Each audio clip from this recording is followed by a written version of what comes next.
Let me know if y'all can hear a lot of audio, like static in the background or a lot of blowing in the background or anything like that. I got a new setup today.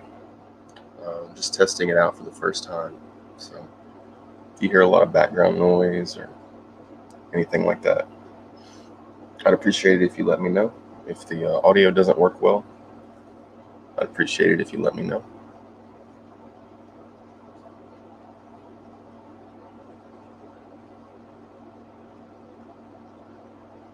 Pretty early right now.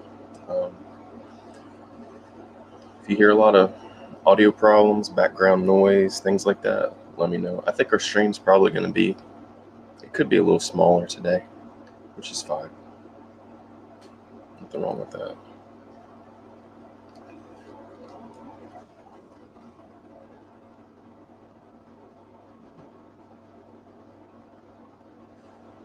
Sounds good. Hey, thanks, Family Architect, for the feedback.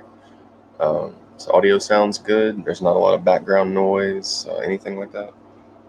Not a lot of commotion. That's what I'm worried about. I'm worried about a lot of. I got an air conditioner running right beside me, so I'm worried that it's going to be loud and it's going to tear everything up. So this is a brand new setup, so give me some feedback if you can about audio. If the audio is good, if it's loud, if it's quiet, all these kind of things. That would be very, very, very helpful.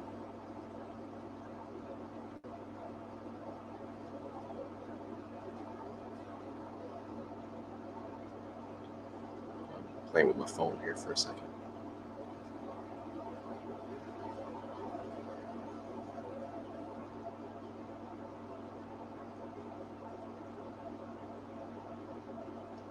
Feels weird not having the headset on.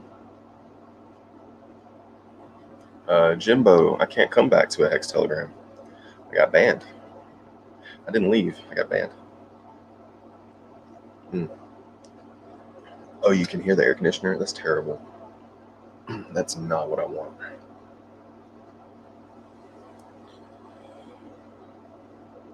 That's what I'm hoping to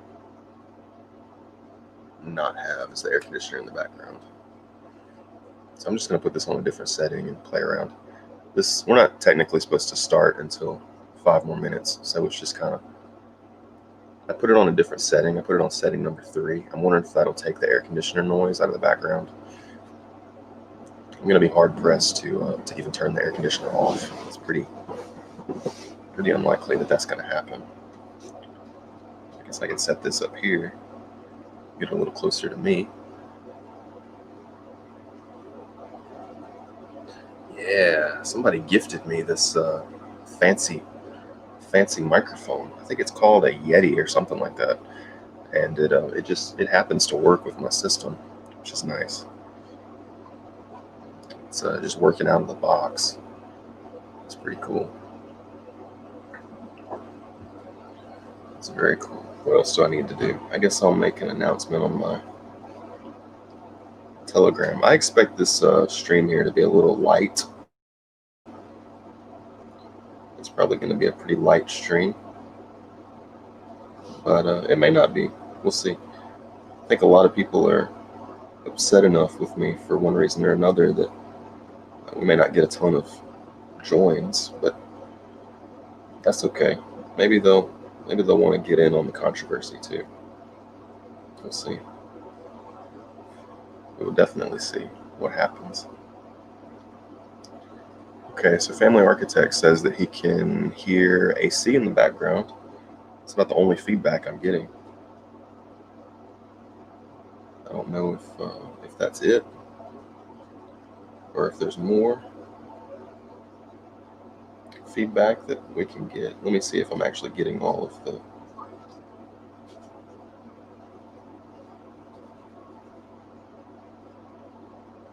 Yeah, I'm getting all the comments. Cool. So everything seems to be working. I'm just gonna chill for about 4 more minutes or so. I don't have a super clear agenda today anyway, to be honest.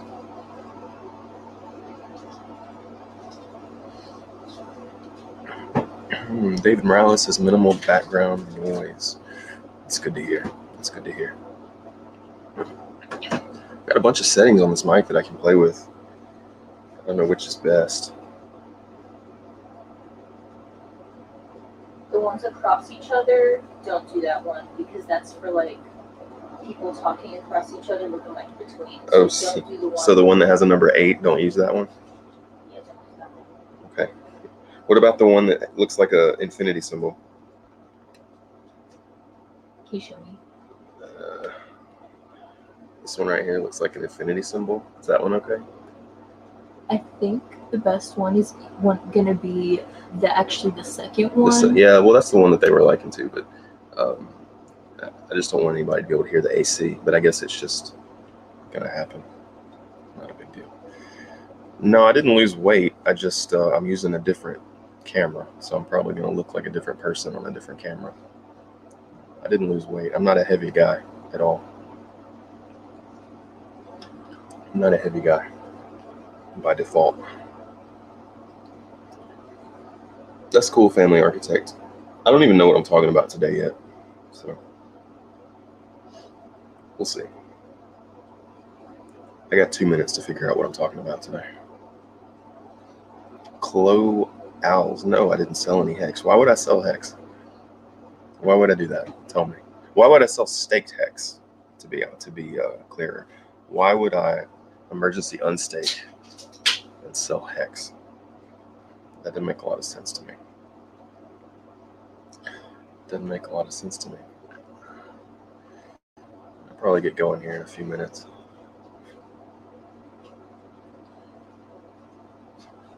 I don't think Saturday afternoons are necessarily a great time to get started anyway. Number one, I don't think there's a ton of people sitting at their computer on Saturday afternoon, but it is what it is. It is what it is. I like doing weekday afternoons because people are at work. Okay, so I guess I just wanted to make a stream to talk a little bit about what's been going on, because people have been having a lot of streams and talking about me without including me in the stream or giving myself a chance to kind of give my opinion. It's been a lot of talking about me and things that I did or may not have done, a lot of misconstrued things, and I'm not there to voice my opinion. I'm not there to back myself up. So, and all of this stuff is really just irrelevant drama. It really doesn't matter at the end of the day, but I guess I'm just going to talk about it. So it all kind of started a little bit with Richard Hart following and unfollowing me on Twitter. So what originally happened is I made a lot of videos about hex. I made a lot of like share videos, videos about how the share system works and about how hex works itself. And I guess Richard probably saw some of that and he liked it, so he followed me on Twitter. And subsequently, I saw things in the price chart that I thought were bearish. So I told people on Twitter, hey, the price looks like it's going down. So Richard would subsequently unfollow me. Okay, that's fine. It's no big deal. Well, it got taken a little further than that. So it's well known that I'm kind of interested in multiple cryptos. I don't like to box myself into a single crypto and leave myself to the whims of whoever controls those coins in that project. I've always talked about multiple cryptos. I've talked about you can marry hex, which is true. You marry the coin when you put in long stakes, but I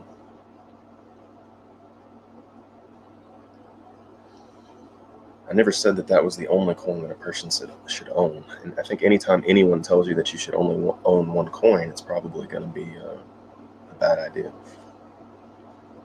So anyway, to take it further, there was I think it was exactly 8 days ago. There was a stream Well, let me back up a little bit.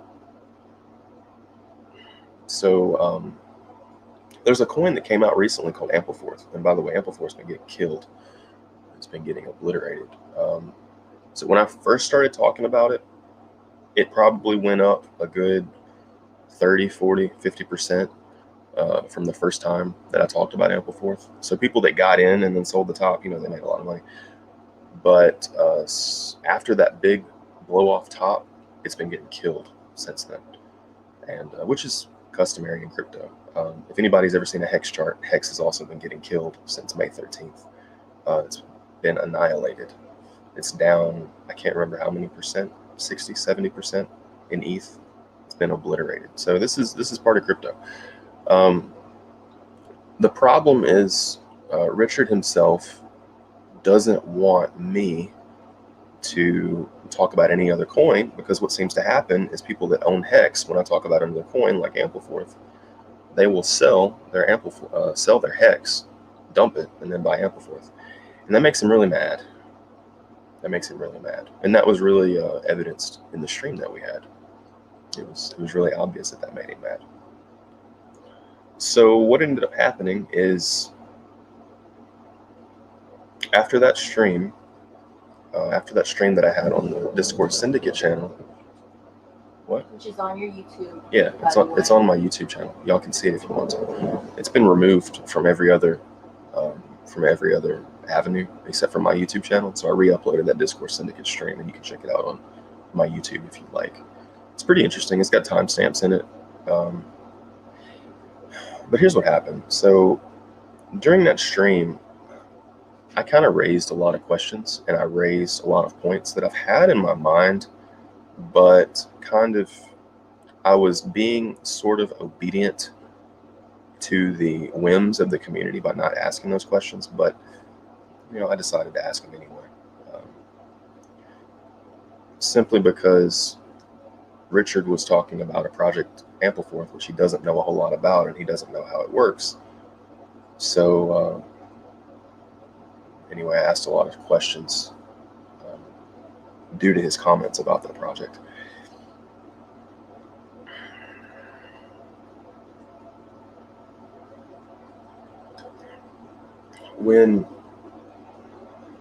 So what happened during that stream is Richard would make comments about how Ampleforth was owned by 90% one group of people.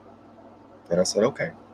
So if you look to a coin like Hex, where it's almost certain that the adoption amplifier Ethereum that goes into the flush address is being recycled back into the adoption amplifier to reward some entity with the majority of Hex in the ecosystem, I believe that's a fact. I believe there's a lot of evidence to point to that being a fact.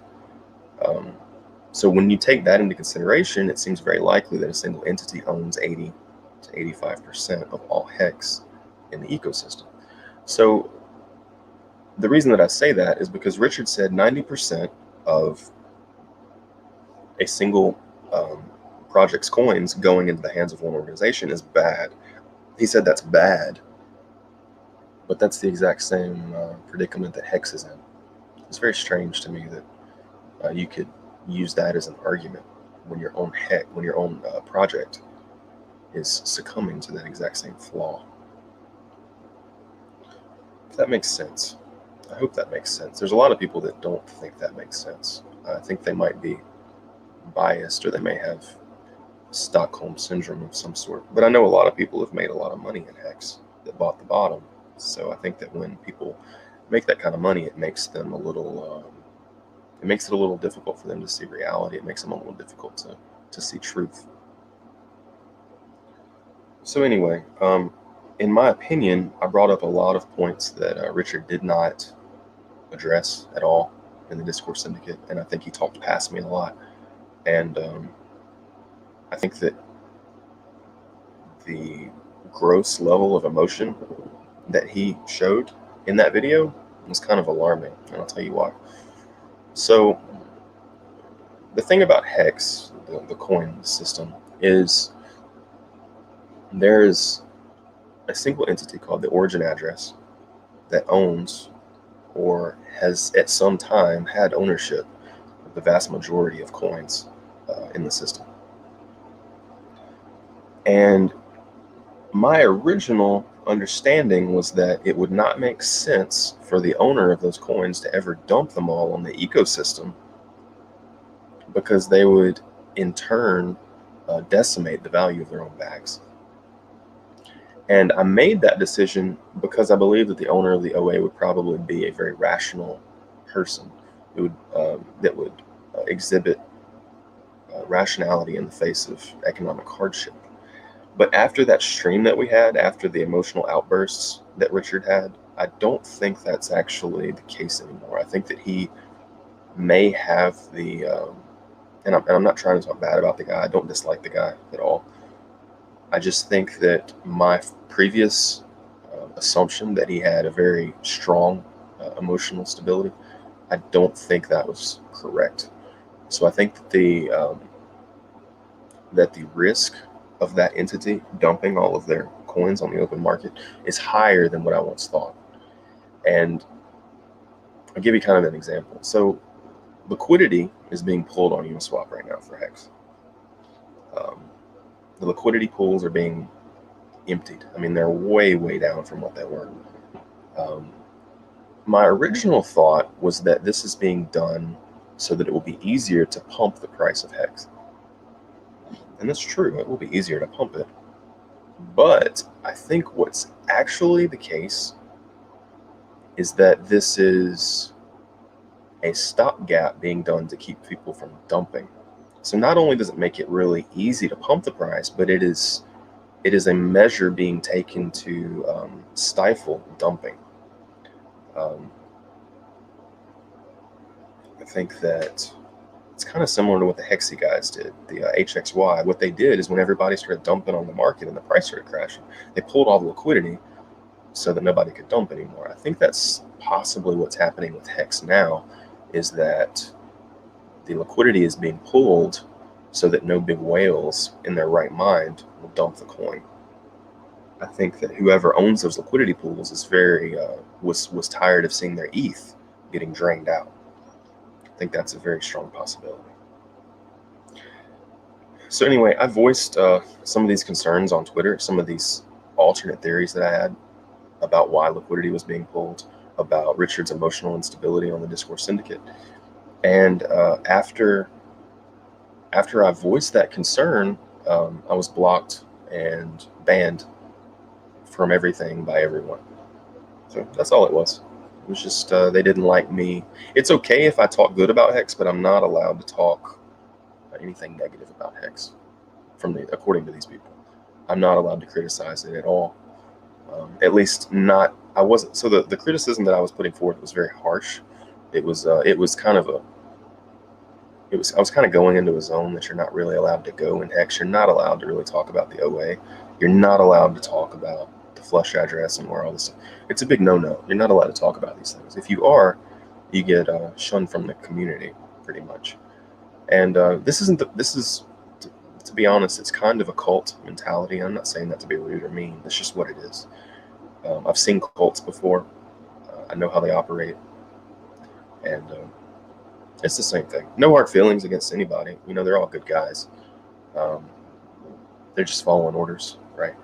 I don't know that Richard is a good guy. I don't know. I don't have any hard feelings against him, but I don't know that he's a good guy. I think that him saying that he wants to never talk about other coins because he's trying to protect people, I think that's probably a lie. I think the reality is he wants everyone to only buy his coin and put ETH into his pockets. I think that's what's actually happening. He kind of talks like he's a good Samaritan, and that he's trying to just help the world and protect the world. And I don't know if that's true. I think it has more to do with he's really pissed off that people are selling his Hex coin to get back into ETH, or trading his Hex coin for another DeFi coin. That's his real problem, because when that happens, he's probably providing most of the liquidity on Uniswap. So when someone performs that swap, they're literally taking Ethereum from him. And I think that's what his problem is. I think that's why he blocked me and banned me from everything, and why he instructed all of his people to do the same. That's cool though. I'm here to make money. I'm not here to make friends.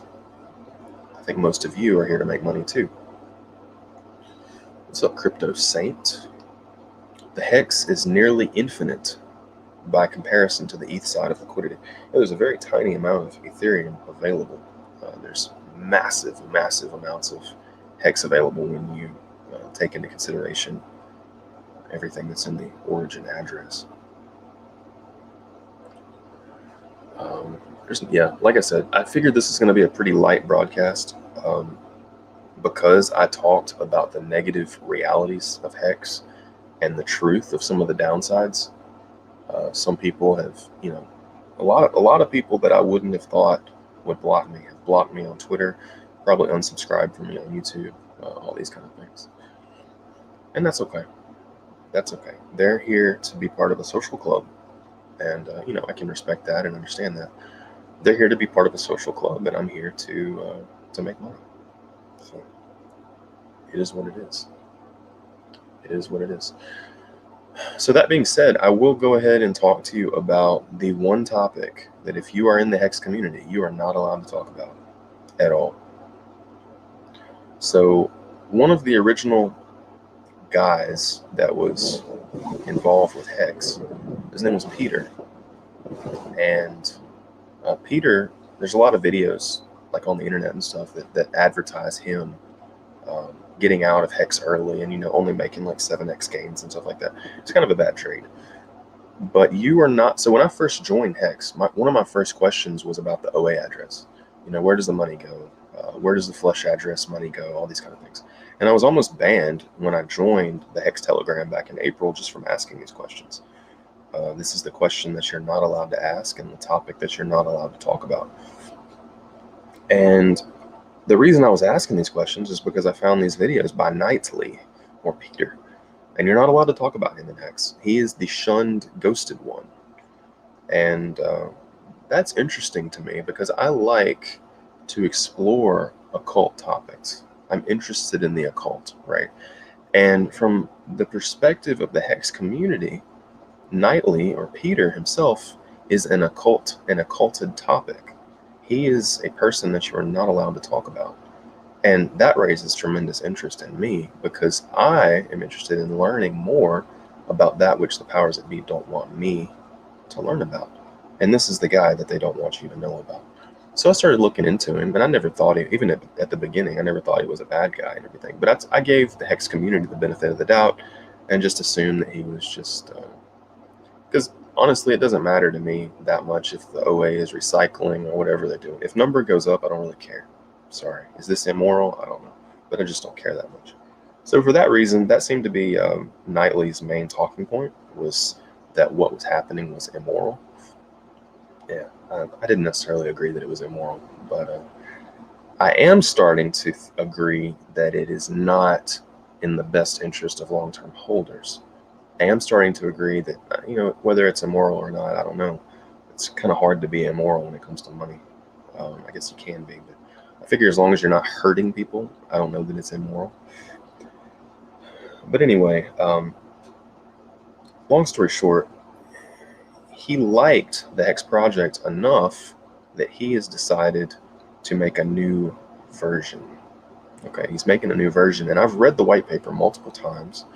I've talked to the guys that are involved with it, and again, anybody watching this, what I'm talking about right now is the very, very, very last thing that Richard or any of those guys would ever want me to talk about.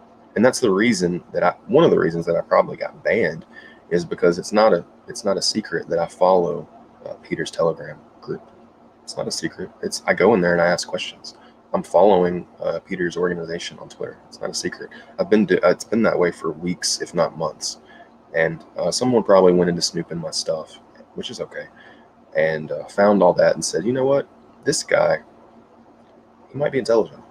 And if he is actually intelligent enough and not devoted to the cult, he may actually try to buy some of Peter's coins and shill it on everyone else. And that's what they're afraid of. There's a lot of flaws in Hex. The reason that not everyone, but the vast majority of the crypto space calls Hex a scam is because Richard is probably getting 80 to 85% of all the hex, and he's probably getting all of the Ethereum that he doesn't put in the liquidity pool. It's all going to him. Okay, and everybody kind of sees this. At first, I thought this is okay because he's probably going to act rationally and take this project as far as he can, because the further it goes, the more valuable hex is, the heavier his bags get, and the more money he's worth. But again, after that Discourse Syndicate episode, I don't know that he has the emotional stability to carry it to that level. So anyway, I lost my place where I was going. I've been eating not that great the last few days.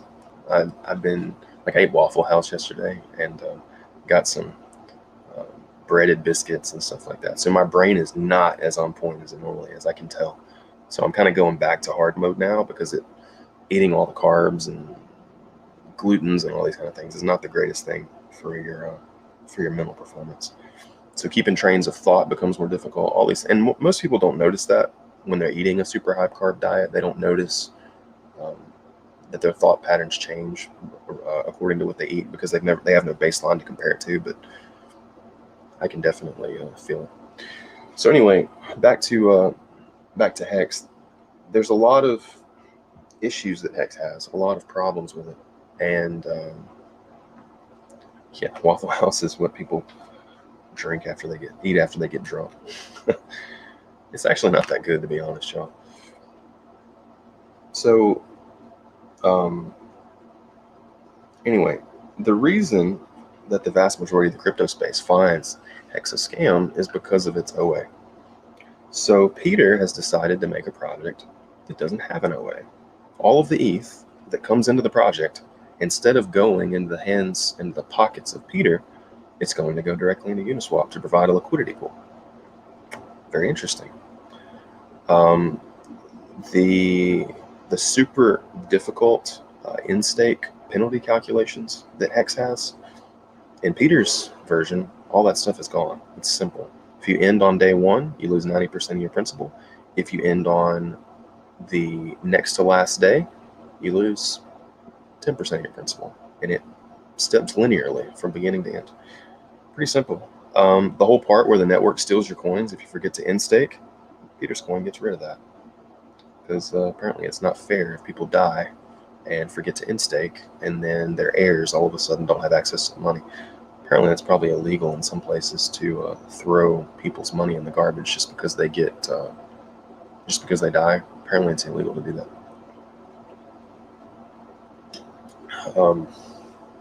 Also, I made a comment, and this was one of the most serious comments I made, is what is the chance? Let's assume that Richard owns the entirety of the flush address. Let's assume that Richard owns the entirety of the OA.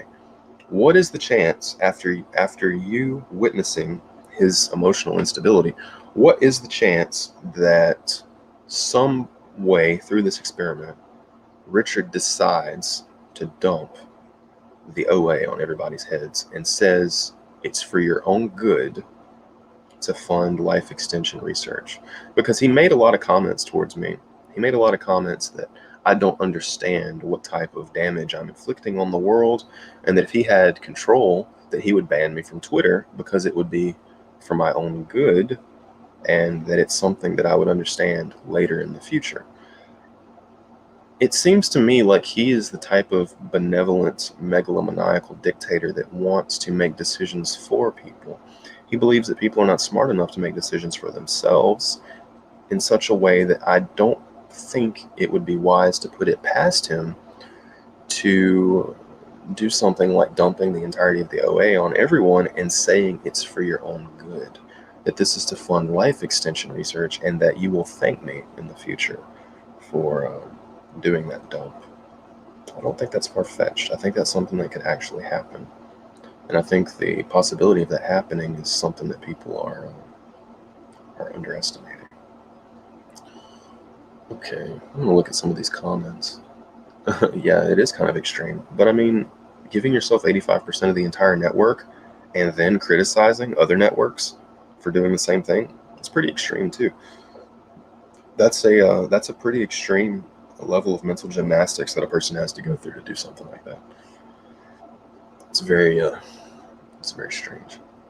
But anyway, the thing that Richard doesn't want you to know about, the thing that the entire community doesn't want you to know about, is people are probably going to build a somewhat of a clone of Hex that is much improved, that is radically improved, and they don't want you to know about it. And if you do know about it, and if you talk about it at all, you are going to be blocked and shunned from the community. Guaranteed. It's absolutely going to happen. This is how cults operate. This is how cults operate. And to be honest, Richard, as a cult leader, he's not a great one. He's not harsh enough. He's not aggressive enough. Cult leaders that I've encountered in the past are a lot more aggressive than him. And his hammer is not, he's not slamming his hammer down enough. And I think that his lack, so here's the thing, if you're going to run a cult, you have to do it correctly. If you're going to run a cult, you have to do it in a way that shames people out of leaving, right? And he's not doing that very much. He's not doing it very well. And if there is a dump around Big Payday, some people theorize that Big Payday is the exit scam. Some people theorize that big mega pump that's supposed to come in because everybody's going to get a bunch of coins. Some people theorize that that's the exit scam. I don't think so. Again, I'm not selling Hex. I haven't sold my Hex. I haven't emergency unstaked my Hex. I've still got it. But some people think that's the exit scam. So, Gashko Hubaveka says, "Hi GT, better camera you got." Yeah, it is a good one, isn't it? I think it's too good. Y'all are going to be able to see all my imperfections and stuff. Yeah, it's got a focus lens in it and everything. It's nice. It's really nice. This mic, I think the mic is better too. What do you think? Do you think the mic is better? Is it good enough? Should it be louder? Nobody's made any comments about the mic, so I assume it's okay. I assume no comment is good comment. He said that he had a similar conversation about the OA having most of the Hex. The argument was, you cannot dump. Richard knows best. Exactly. That's the argument that seems to be being made, is that Richard knows best and he knows what's best for everybody. And I think that includes Richard dumping on everybody's heads to fund life extension research, because he knows better than everyone else. And dumping on your head to help you live longer is it's going to help you out in the long run. I see that being a possibility. I don't think that's far-fetched. I really don't. I think people underestimate the possibility of that. Charlie Weston says, could you touch on the 50-day opening period for Peter's new project, Wise? Yeah, so in Hex, there is a 350-day adoption amplifier period in which every day that goes by, someone is taking Ethereum from the previous day and rolling it into the next day and rolling it into the next day and gifting themselves a whole bunch of Hex. They call it recycling. You're not allowed to talk about recycling in the Hex realm. It's a dirty word. You get shunned from the community for talking about it. It's probably happening. And so anyway, Wise doesn't have that. All the ETH that gets pulled into the project goes directly into a locked Uniswap liquidity pool, whether it's going to be Uniswap V2 or V3, I don't know yet. It'll probably end up being V3 if I had to guess. But it gets locked up. There's no reason they can't recycle it. And the downside, the thing that upsets me about the recycling is that it's diluting everybody. So you can't get a fair shot at getting Hex out of the adoption amplifier. Anytime that you go into the adoption amplifier, you're getting diluted every day, drastically, by a very large margin. Bothers me. It bothers me that you don't have a shot. The original intention was you were supposed to be an early adopter for the first 350 days. For the first 350 days, you had the chance at being an early adopter and getting in early and getting coins cheap. But it's not happening. The pool is being artificially inflated, really obviously. So anybody that's trying to get in and get an early shot, they're getting wrecked. But anyway, Wise doesn't do that. The Peter's Wise token, it doesn't have that system. There's only 50 days of the adoption amplifier, number one, which is great. Originally, what he was going to do is he was going to have an adoption amplifier every year, and I felt like that was a really bad idea, because I felt like that was going to dilute everyone. So instead of doing that, he decided to put in a geyser-like system, kind of like how geyser is in Ampleforth. He's going to have a geyser system to promote people putting liquidity into the pool themselves. So I thought that was pretty cool. It was a nice change. But yeah, it's only going to be 50 days instead of 350 days. So the entirety of the WISE adoption amplifier period is going to be done by December 31st.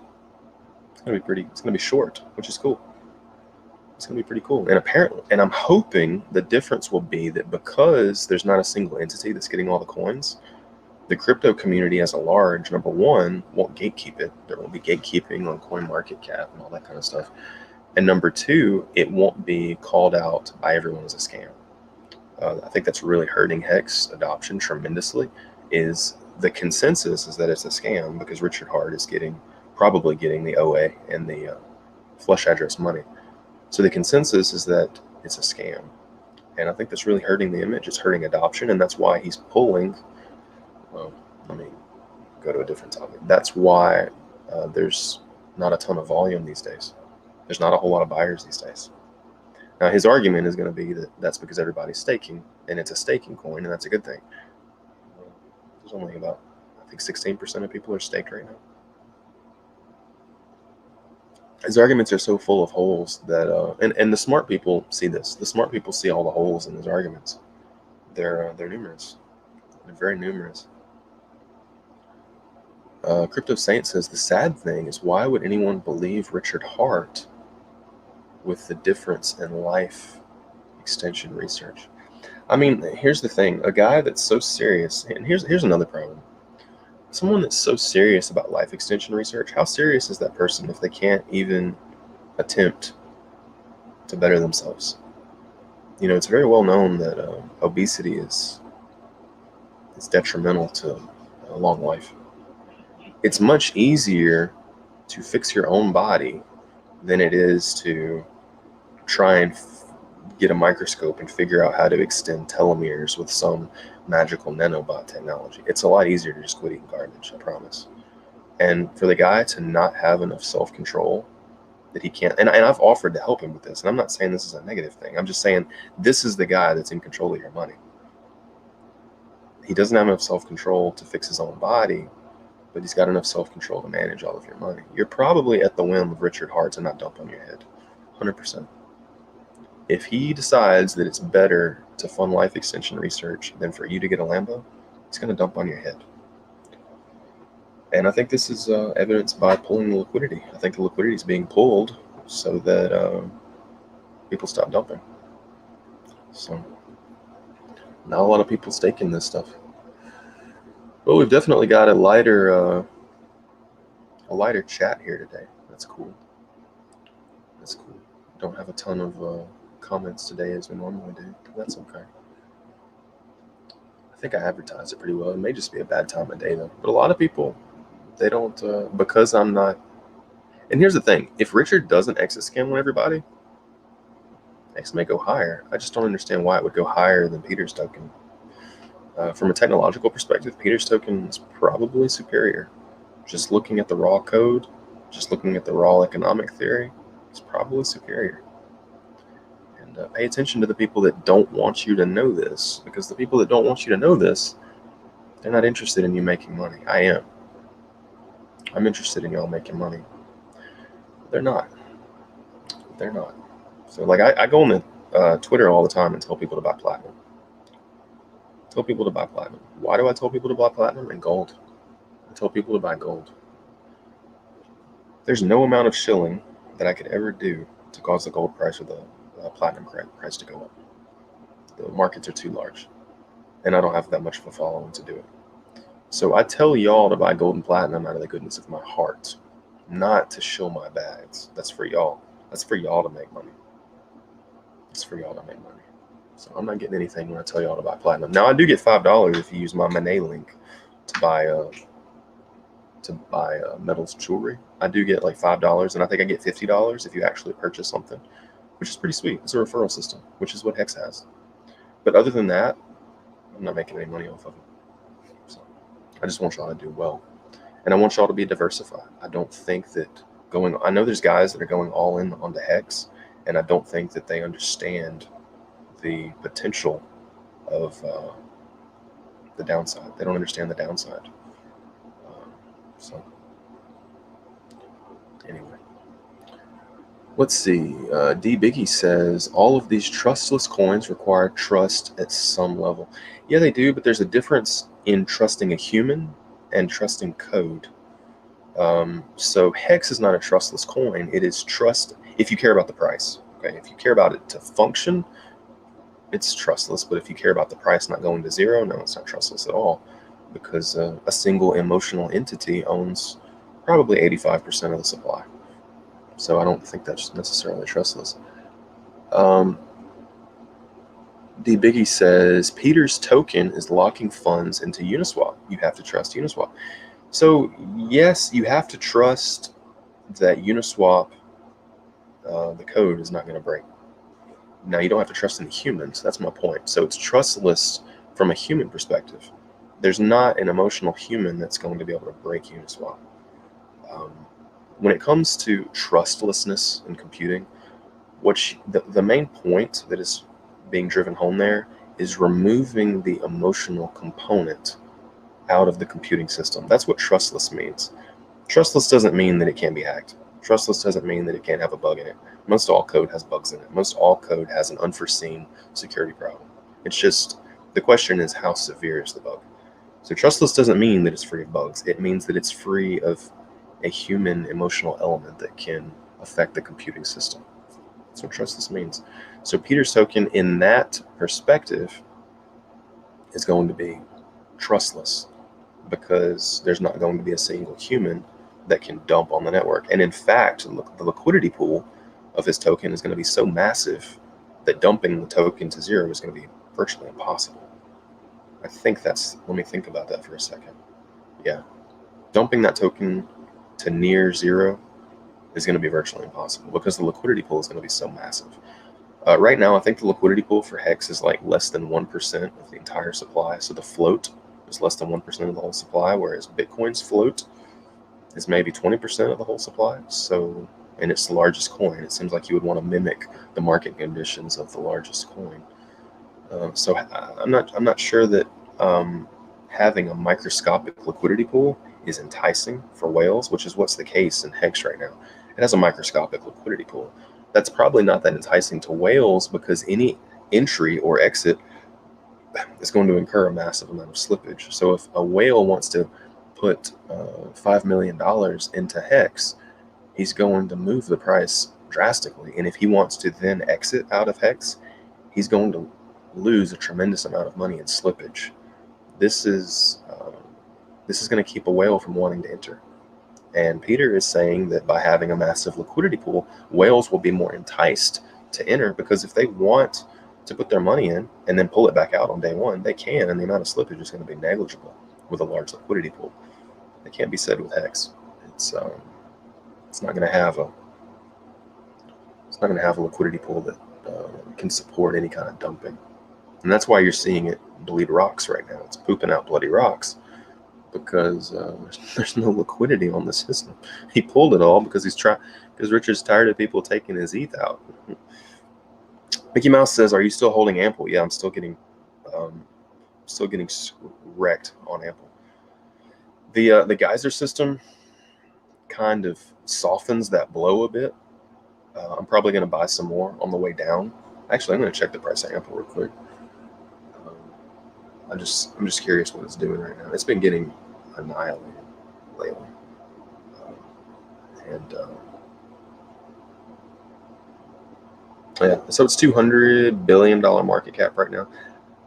I think it could go down to 133 billion market cap. I don't actually know, but I do think that it's. So here's the thing that somebody brought up yesterday in my private Telegram chat: is it's mathematically certain that the price of Ample will eventually become $1 again. Okay, it's mathematically necessary, certain that it will happen. That's just how the system is set up. So it's going to reach $1 again. The question is, how hard is it going to crash before it reaches $1? And I don't know the answer to that. But I think that the overall design is going to work. it is going to return to $1. It's just it's rocky. It's rocky right now. Early days are rocky in any coin. I think the project is good though. I think it's really good. I think that you've also got a fine line between, like I said before, I've told people before, it's got backdoors and stuff in it. It's got backdoors. They can change the protocol. They can change the Oracle feed that they're using. All these things, they can change it. There is a human emotional factor that can be utilized in Ampleforth. It's not a trustless coin. But when you're doing something as complicated as Ampleforth is for the first time, it's kind of hard to not have a trustless coin. Now, maybe something will come after Ampleforth that figures out a way to do it trustlessly, just like Peter's coin is going to be able to have a trustless version of Hex where there's not a megalomaniacal life extension research seeking dictator that's trying to potentially dump on everybody's heads. You got to understand, guys, this man is terrified of dying. He doesn't understand this reality. He doesn't understand that you're supposed to learn lessons in this reality and then move to another one and then learn another lesson in the next one. He doesn't understand any of that. He thinks that we live in a raw materialistic world in which this is the only reality that there is, and you need to extend it as long as possible. Either that, or he does believe in things like natural law and an afterlife, and he has lived a life so terrible that he's terrified of reaching that destination. That's what happens with a lot of Satanists. Is they do want life extension because the things that they've done in this life are so terrible that they do not want to ever see the karmic consequences of those actions in another life or another realm, etc. And that's what's happening. That may be what's happening in this situation. I don't know. Or he may just be naive. It's probably more likely. Again, I don't dislike the guy. I don't have a problem against the guy. It's fine. McDonald's has life extension technology in it.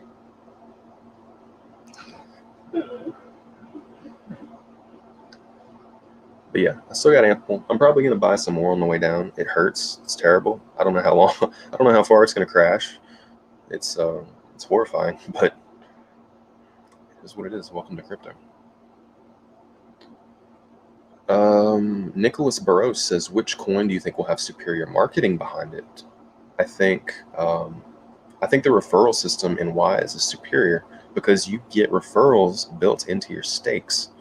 So Hex doesn't do that. There's no the referral system goes away. The referral system in Wise is going to be baked into the stakes, so you're going to get money on your stakes. Or no, you're going to get money on. I believe you're going to get money on other people's stakes. So when other people stake, if they use your referral system, you're going to get some of their stakes, which is amazing. That's that to me, that's going to be a superior marketing system. Honey, you're making a lot of noise.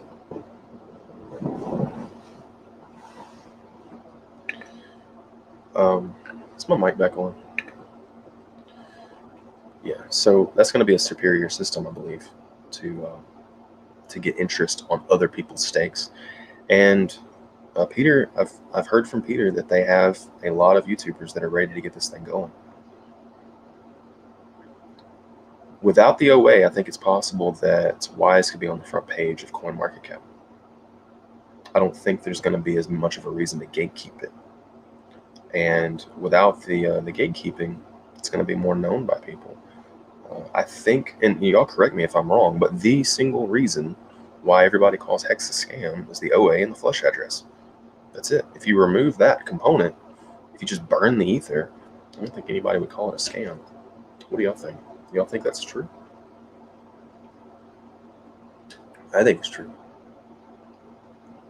I think there's going to be a lot of. I'm probably going to register my own domain for Wise referrals.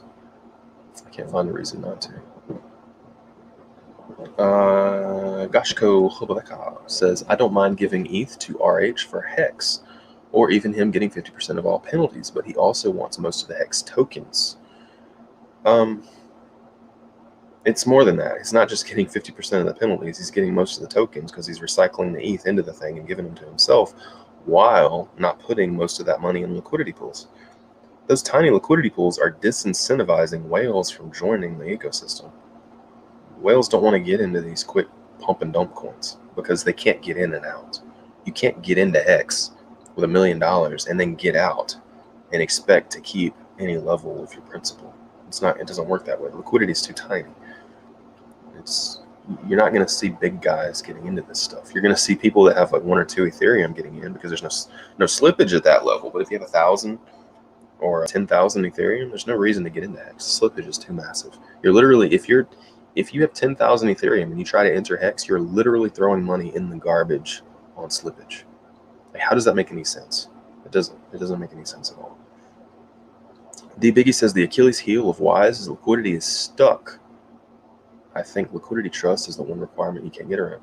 I don't think it's a negative at all that the liquidity is stuck. I think it's a good thing. I think it actually brings credibility to the project. It's proof of liquidity. All of those coins have real Ether backing that can't be pulled. With Hexy, the liquidity got pulled and everybody got wrecked. With Hex, the liquidity is being pulled. I mean, he can literally pull all the liquidity and you can't sell. This is exactly what happened with Hexy. Exactly what happened with Hexy, with the liquidity being pulled, can happen in Hex. Wise is immune to that. All the liquidity is going to be locked in the pool and it can't be done with. Can't be moved around at all. I'm going to look at my phone here for just a second, guys.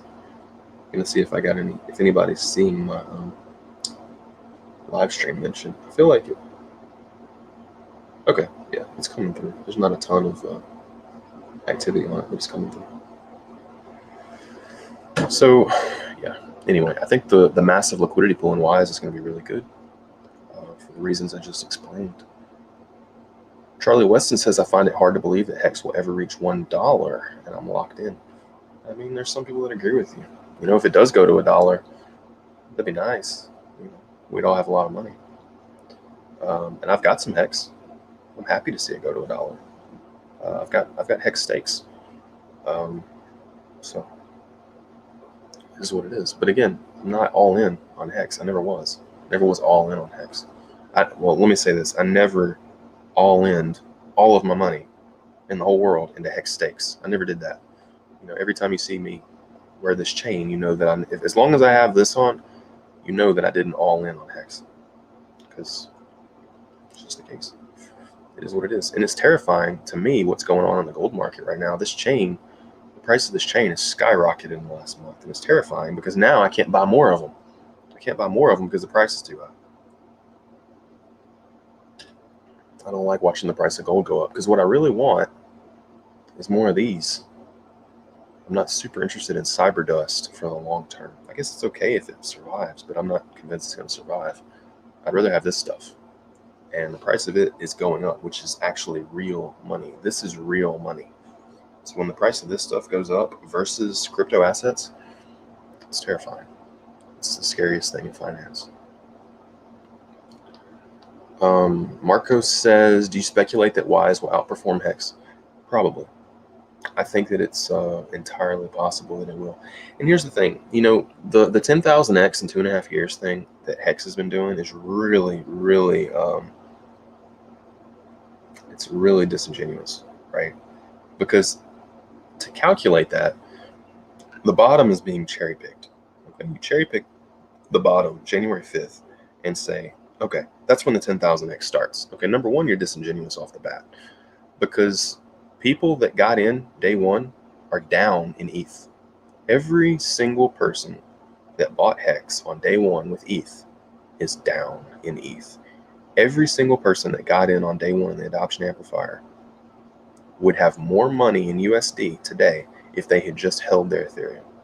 Who talks about that? For real, tell me. Who talks about that? Who is out there telling you that everyone that FOMO day one is down?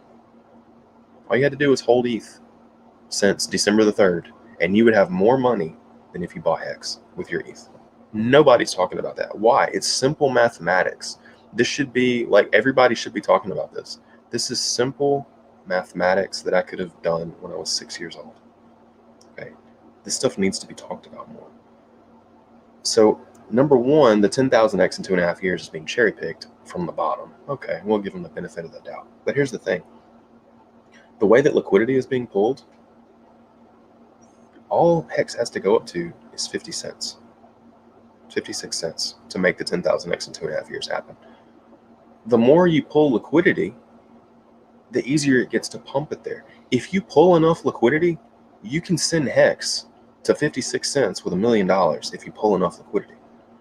You can flash spike the price, flash spike it, wick it to 56 cents, and then let everybody sell it down and say, well, it did 10,000x in 2.5 years. Now, did you sell the top? No, because there was no liquidity at the top, because it was a flash spike to the top.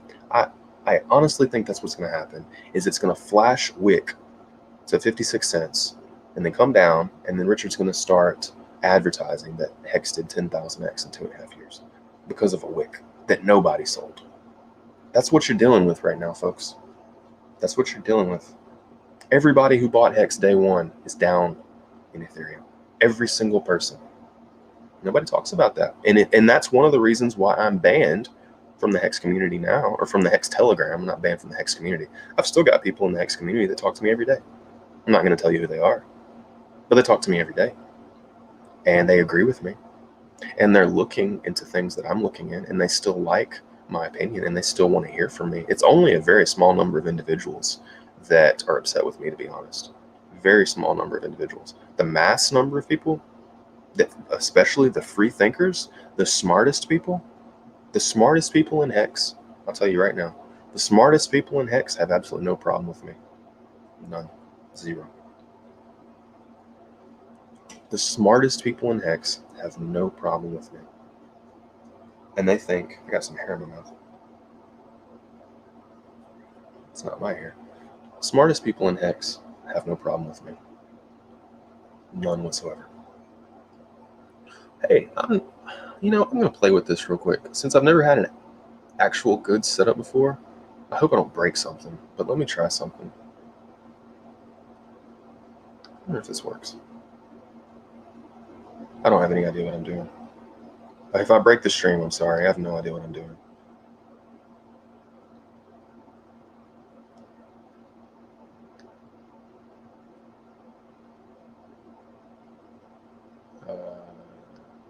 Window, Chrome tab, share, cancel. Let me open a new tab.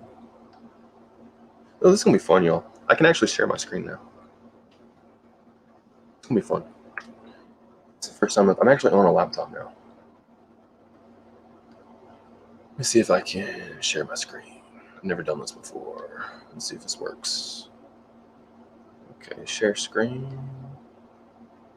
Share screen. Chrome tab. Okay, share. Let's see if this works. Huh. I think it works. Okay, okay, this is cool. This is cool. Let me see. Oh, I can't go to my other tab. Oh, there it goes. I wonder if this is glitchy. I'm gonna be able to rewatch the stream and see what's happening, and see if it's really glitchy or anything like that. My computer is actually noticeably slowed down right now, so y'all are undergoing an experiment with me. This is cool. Okay, so I can share my stream now. Wow, Chainlink is $11. Holy cow, that's terrifying. How in the heck did that happen? Chainlink is $11.77. That's utterly terrifying, y'all. That's the craziest thing I've seen all day. Holy cow. Huh. Look at that. Anyway, I'm fascinated that I can share my screen with y'all after I've been talking to y'all on my phone for so long. Look at Zcash, $94. Okay, this is going to get boring real quick. Sorry, guys. Let me get back to topic. That was fun, though. I'm glad to know I can share my screen now. All right. Man, I can't believe Chainlink's almost $12. Holy cow. That's terrifying. I remember when it was 35 cents. So do you speculate that Wise will outperform Hex? I think the code is probably going to be superior. I can't think of any rational person who would make the claim that the Wise code wouldn't be superior to Hex's. I mean, how could you not? Like, read the white paper. It's and you know, I voiced a lot of concerns to Peter. I had some concerns about the project at first, and after I voiced my concerns, Peter literally changed the project. He changed the whole setup.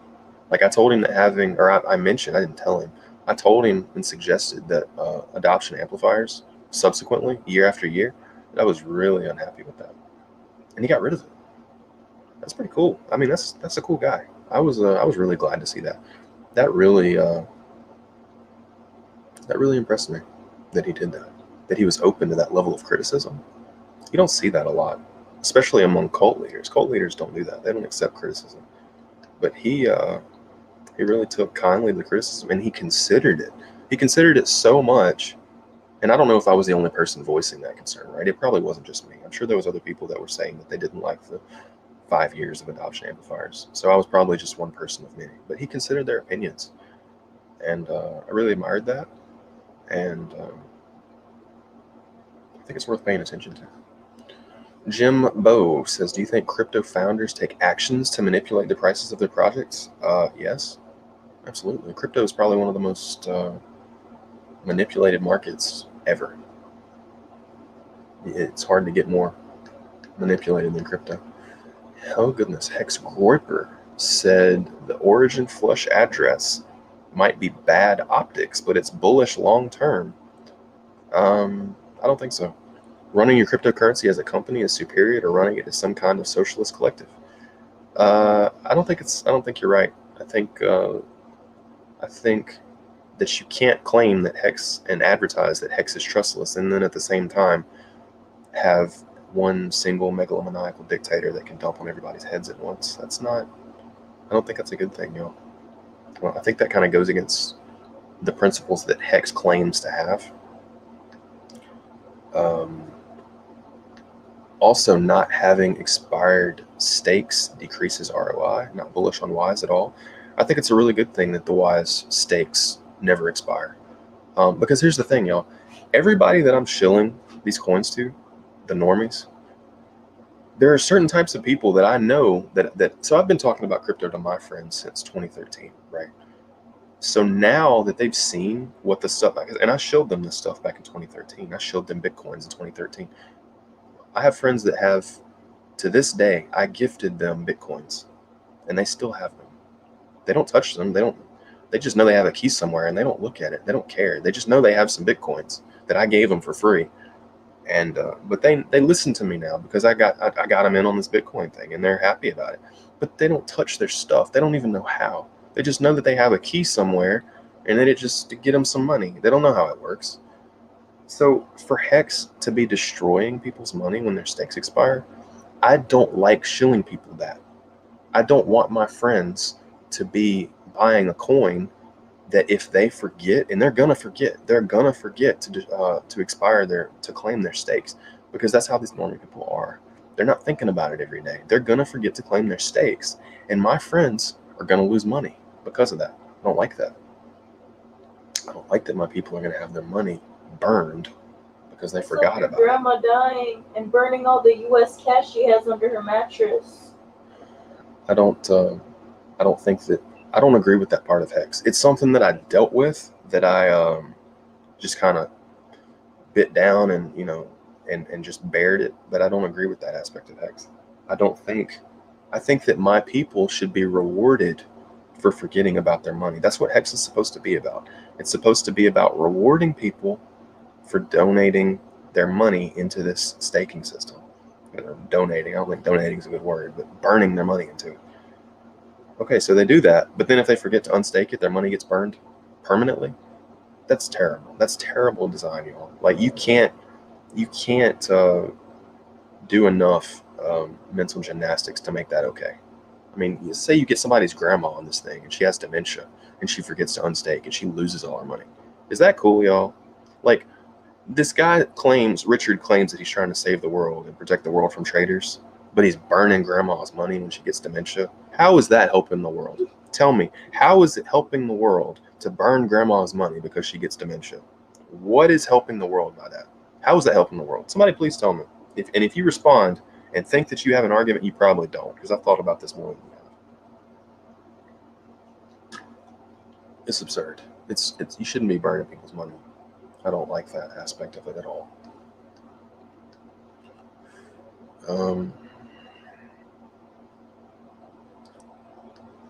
Yeah, D Biggie says he thought the dump to zero on Uniswap was impossible until he tracked the death of Hexy. Yeah, and I was on the ground floor of the death of Hexy, and I predicted it in advance. And I'm telling you that type of dump to zero is going to be impossible on Wise. Not going to happen. The only way it could happen is if every single person in the community decided to dump at the same time. And the only way that would happen is if there was some type of very bad 0-day vulnerability that were found in the project. But again, this project is going to, of course, be audited. Okay? People are not making new projects anymore and not auditing them. People are smarter than that. Oh, I forgot I can click these. I'm supposed to be clicking these and putting them on the screen. Sorry, I haven't been doing that. Hex Groiper says, I agree on the expired stakes, but it doesn't make much difference. And if you want someone running your life, then Hex is fine for you. Yeah. Megalomaniacal dictator, Hex is just for you. No joke. This guy, Fred3333, says OA won't dump because he loses as well by crashing the price. Worst case scenario is he slowly exits like Ripple after everyone has made buttloads. Probably. You're probably right. I don't think that he's going to dump. But here's the thing. It's very possible that this adoption amplifier and regurgitation of Hex is a Rube Goldberg machine. Let me use Richard's favorite word. It is a Rube Goldberg machine to siphon all of the Ethereum into Richard's pockets. It's an Ethereum collection scheme. So he may not even care about selling Hex, but you'll notice that he's not confident enough in Hex to put a full level of liquidity on Uniswap. If he was really confident in Hex, don't you think he would be confident enough to put more of his Ethereum on Uniswap as liquidity? By not putting more Ethereum on Uniswap, it shows that he's scared of being dumped on. He's terrified of being dumped on. He doesn't want his ETH to be siphoned out of the ecosystem. He's disincentivizing whales to get in by not having that ETH out there. Nobody wants to get in with big money on a project with such small liquidity because of the slippage. Can't do it. Nobody wants to slip the price. Nobody wants to be responsible with making the price 3x in a day because you can't get out. Nobody wants that.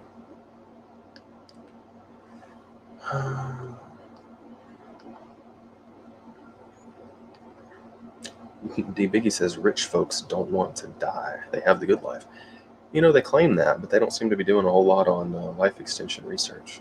They seem to be spending more time building up their legacy than they do on life extension research, making sure that their kids are set and not going to lose all their money, which happens a lot of the time anyway. Fred says the referrals can be manipulated in Wise, just like Hex. Yep. And the thing is, they're open about it, though. They're not trying to hide it. You know, in Hex, people are like, it's like they're trying to hide the fact that you can self-refer. They're not trying to hide that in Wise. Yes, I just got shouted out on the Wise Telegram. Yeah, let me post a link over there, actually. I just got a shout out on Wise Telegram. I'm going to send them a link so that they can join in if they want to, because we are talking about Wise a good bit here. So I'm going to show my Twitter over there. Oh, okay. They already did it for me. Never mind. So anyway, yeah, referrals can be manipulated in Wise, but yeah, who's trying to hide that fact, right? In Hex, everybody's trying to hide the fact that you can self-refer. They're like, no, don't talk about it. Let's save everyone from themselves. Nobody's trying to hide that in Wise. They're just honest about it. That's the thing. There's a lot of smart people involved. And look, I'm going to tell you straight up, guys. Some of the smartest people that I know in Hex, and again, I'm a very secretive person. When I talk to people offline, I'm not repeating their names. I'm not repeating anything about them. Very secretive person. But there are people in Hex that do not look at Wise negatively. Smart people. I'm going to tell you straight up. Smart people are not thinking this is a bad project because they have brains. You'd be surprised. You would really be surprised. Well, it looks like we. Whoa. Let me scroll back up. Went way too far. Oh, way too far. Oh, we got a ton of Well, I think we got a ton of. Yeah, we got a ton of comments in here. Y'all, I'm glad to see that. I may have just lost all my comments. No, I didn't. We got a lot of comments in here. That's really cool, guys. I didn't think I was going to get much of a feed today because being blocked and banned and all this stuff. I was kind of thinking this might be a really light stream, but we've got a lot of people in here. This is pretty sweet, y'all. I'm glad y'all are here. I'm glad y'all stopped by. And look, guys, I'm gonna tell you straight up, we're here to make money. Okay, if you're here to be part of a community, if you're here to be part of a cult, this is the wrong channel for you. If you're here to make more money, you're probably gonna find this interesting because that's what we're here to do. That's what we're here to do. We're not here to make another guy rich. Okay, if you want that, you can go work at Walmart. You can make another guy rich working at Walmart. That's not what we're interested in, though. We're interested in ourselves. And if we help other people in the process, that's great. If I show gold to y'all and y'all buy gold and it goes to $15,000, that's amazing. You know, that's amazing. Hell, it's not all about ourselves. It's about everyone. It's about making money for everyone. But when I say it's all about ourselves, I guess that's not the right way to put it. I'm not really a selfish person. It's more about how do we not dedicate ourselves to the enrichment of a single person? Because that's what Hex is, probably. I don't know that for a fact, but that's probably what it is.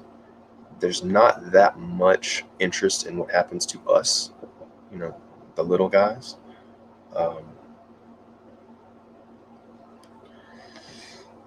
Anyway, I'm going to read my comments. I'm going off on a tangent again. Ghost Rider says that Ample stablecoin doesn't look stable at all. Yeah, it looks like it looks pretty terrible. Luckily, the geyser is filling people's bags up a little bit more. But here's the thing: the coins that you get out of the geyser are being debased daily, so it's not that great.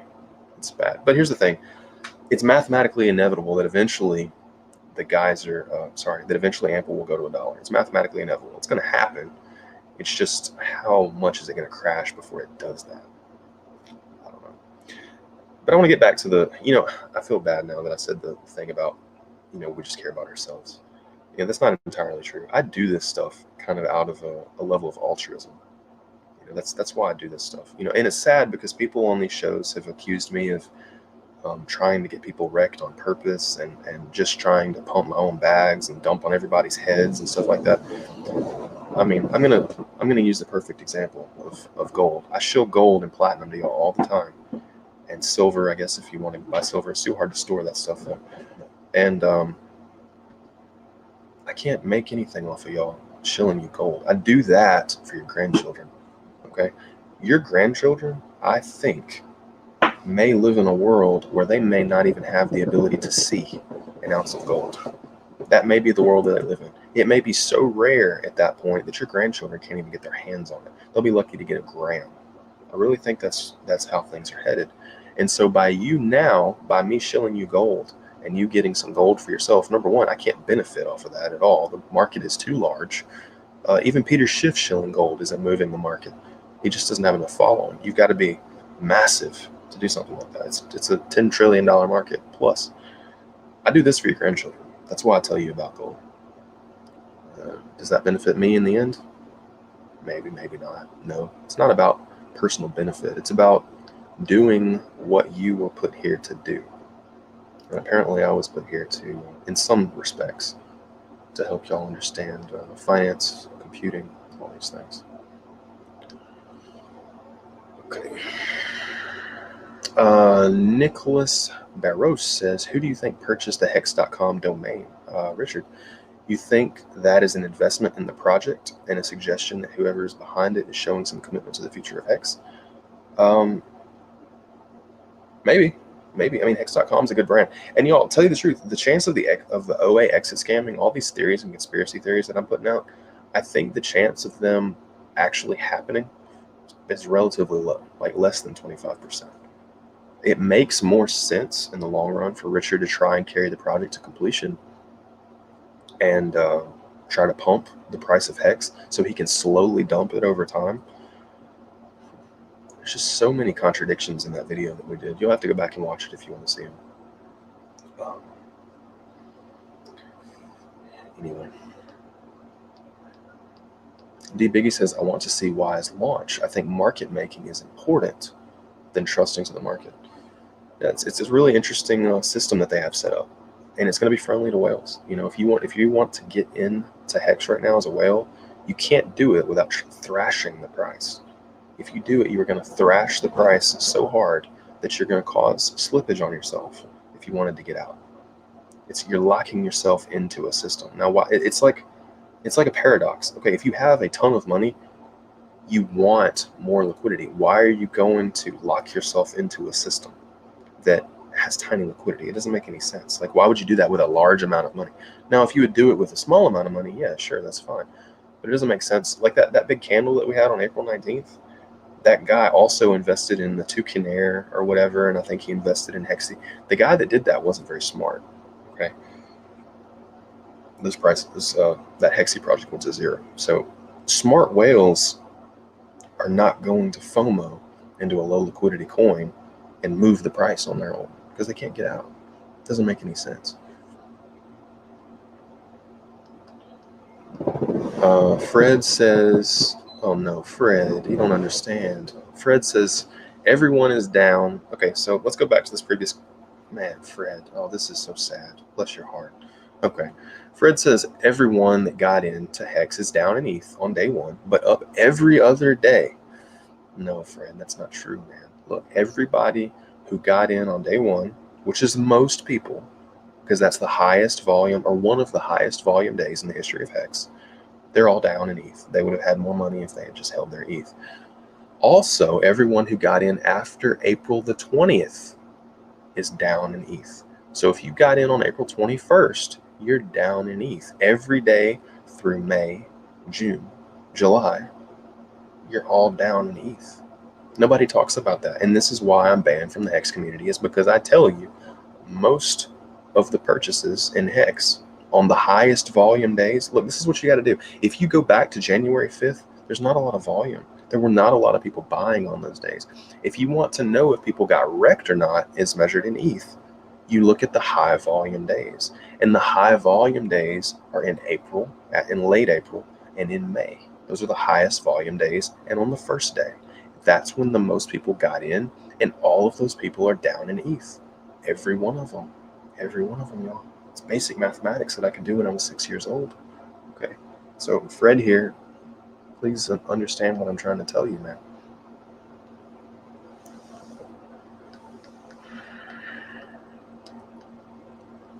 I am an early Hex investor, and I'm up 1,300% in USD. Very well done. Very well done. You've done a good job. Congrats on your gains. Congrats. Well done. Criticizing Hex is bullish for Hex. I don't know. I criticize Bitcoin a lot, and I don't think it's bullish for Bitcoin. I'm pretty sure Bitcoin is garbage. GT face reveal when? Yeah, when am I going to reveal my face? I'm faceless, y'all. When am I going to come out of the closet? Who knows? Marcos Suarez says, personally, I'm locked in Hex and want to bring these questions up on the Telegram. No, don't do that, Marcos. You're going to get banned. But I also don't want to get banned, so it's great to hear your opinions. Censorship doesn't help anyone. Hex is all about censorship, y'all. You have to bend to the whims of the megalomaniacal dictator, or else you get censored from the Hex Telegram channel. Now, is that really a big loss? No, I never really used the Hex Telegram channels that much. I did sometimes. I would check them sometimes. But by and large, I didn't spend a whole lot of time in there. So, not really a big loss.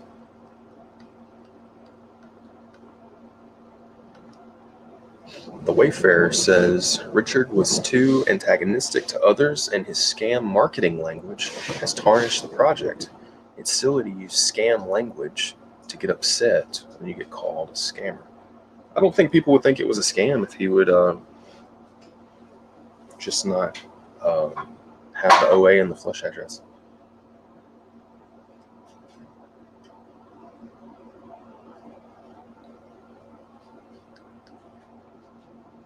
here's the thing: there wasn't a lot of HXY censorship. It was being given preferential treatment. Richard talked about Hex Business, and he didn't censor Hex Business chat from the chat room, but he censored any other coin. Hex 2T, Wise, all these coins would be censored from the chat room, but they never censored Hex Business or Hex HXY. It was given preferential treatment. And I'm the only person calling this stuff out. That's another reason why I'm banned, is because it was very obviously given preferential treatment, and they don't want you to know that. D Biggie says, I don't like being fed what to think. Then Hex is not the community for you, because it's like a cult. You have to bend to the cult mentality or you get kicked out and shunned. This is literally how cults work. I know. I've seen them before. This isn't my first rodeo. RH is a dishonest marketer, big time, but the game theory of the coin is brilliant. You know, there's a saying that imitation is the ultimate form of flattery. And I think to a large degree, that's what Wise Token is doing, is it's imitating the brilliance of the Hex coin. And I think that's true. I think the Hex coin is brilliant, but it's not perfectly brilliant. It's got some serious, what I consider serious, gaping problems. And if Wise fixes the gaping holes in a brilliant coin, what does that make Wise? I think that's a worthwhile question asking yourself. I like Hex. I like Ample as a trading thing. RH isn't dishonest. I just think he gets emotional. No, I think he's dishonest. I mean, I don't dislike the guy, but I think he's smart enough to not make the logical fallacies that he. Oh, this is silly. You know, this is what I hear in the Hex community a lot. I've heard this for a long time, that they say Peter is a bad guy, that Peter is morally dishonest. Look, y'all, I've looked through his stuff, right? I've looked through his, and I don't know him. I don't know Peter well. I've talked to him a little bit, and there's very prominent people in the Hex community that have also talked to Peter, not naming any names. And look, I've tried to find some negative aspect of his character, and I've asked people. I've said, look, y'all don't like Peter. Okay, so what has he ever done to anyone? What he did? How did he scam someone? When did he ever talk bad about someone? And when did he ever tell someone a lie?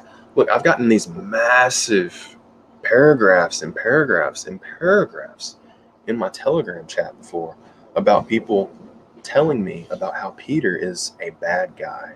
Look, do y'all want me to read y'all some of this garbage? It's hilarious. Like, I'm going to see if I can find it. It's totally hilarious. I'm not going to tell you who sent it to me, but the stuff that I get, the stuff that I get in my DMs about people trying to tell me how, I don't even know if I can find it, how terrible of a person Peter is. It's hilarious. Like, it's just emotional blather on and on and on. And it's appeal to emotion in it. And I don't fall for appeal to emotion. I have so many messages in my Telegram. I don't even know if I can find it. I got I don't even remember what his name was. Oh man, and I got a lot of these people that go in and do history cleared. Like, they'll go in and clear the history with our conversation. People do that to me all the time. That's really strange. I don't know if I can find it. No, I think he cleared our history. I think this guy came in and cleared the history. But anyway, he was coming in and doing this appeal to emotion type thing with me, and trying to tell me about how bad of a guy Peter was for leaving and all this stuff. Man, I wish I could find that message. It was really good. My responses were really good. I just can't find it, y'all. I'm sorry. Okay, well, he probably cleared our history because it was silly. And he just goes in talking about how bad of a person Peter is, and all the bad things that he said about Richard. And I'm trying to get something concrete from this guy. I'm like, look, man, I need you to tell me something concrete. When has Peter ever lied to somebody? What did he do that was a lie? And they can never get an answer.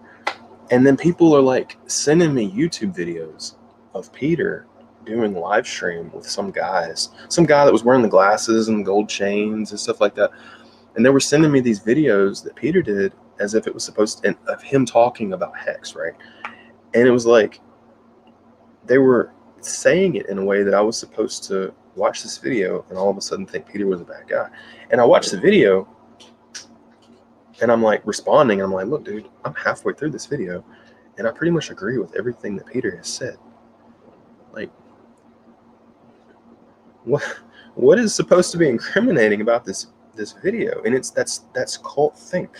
That's this cult group think, is when what their, let me tell you what their real argument is, guys. Look, I know what Peter did. Okay, I know what Peter did. I'm sweating over here. I'm sweating my. All right, anyway, I know what Peter did. These guys that are in hex, they bought hex, and they staked their coins. Okay, they staked their coins for a year, 2 years, 3 years, 5 years, 10 years, 15 years. This is what Peter did. After they staked their coins, Peter said something negative about their bags. That's what he did, y'all. That's what he did. So if y'all think that that should be prohibited, if y'all think that that makes Peter morally dishonest, if y'all think that that makes his project a scam, most of you don't, by the way. Most of you have enough intelligence to understand that these are all good things. These are admirable things to see in a person. But if you think any of those things are bad, this is not the place for you.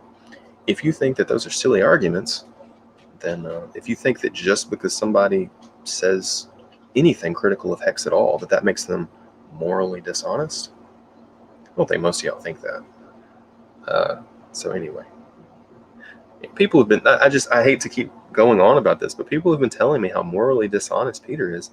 And like, I'm trying to get some cold, hard facts, but it's just a meme. It's a meme that people put out. It's a meme that Peter is morally dishonest because he talks bad about hex. It's kind of like your favorite car is a Camaro, and Peter says that Camaro engines aren't built right, so that makes him a bad person.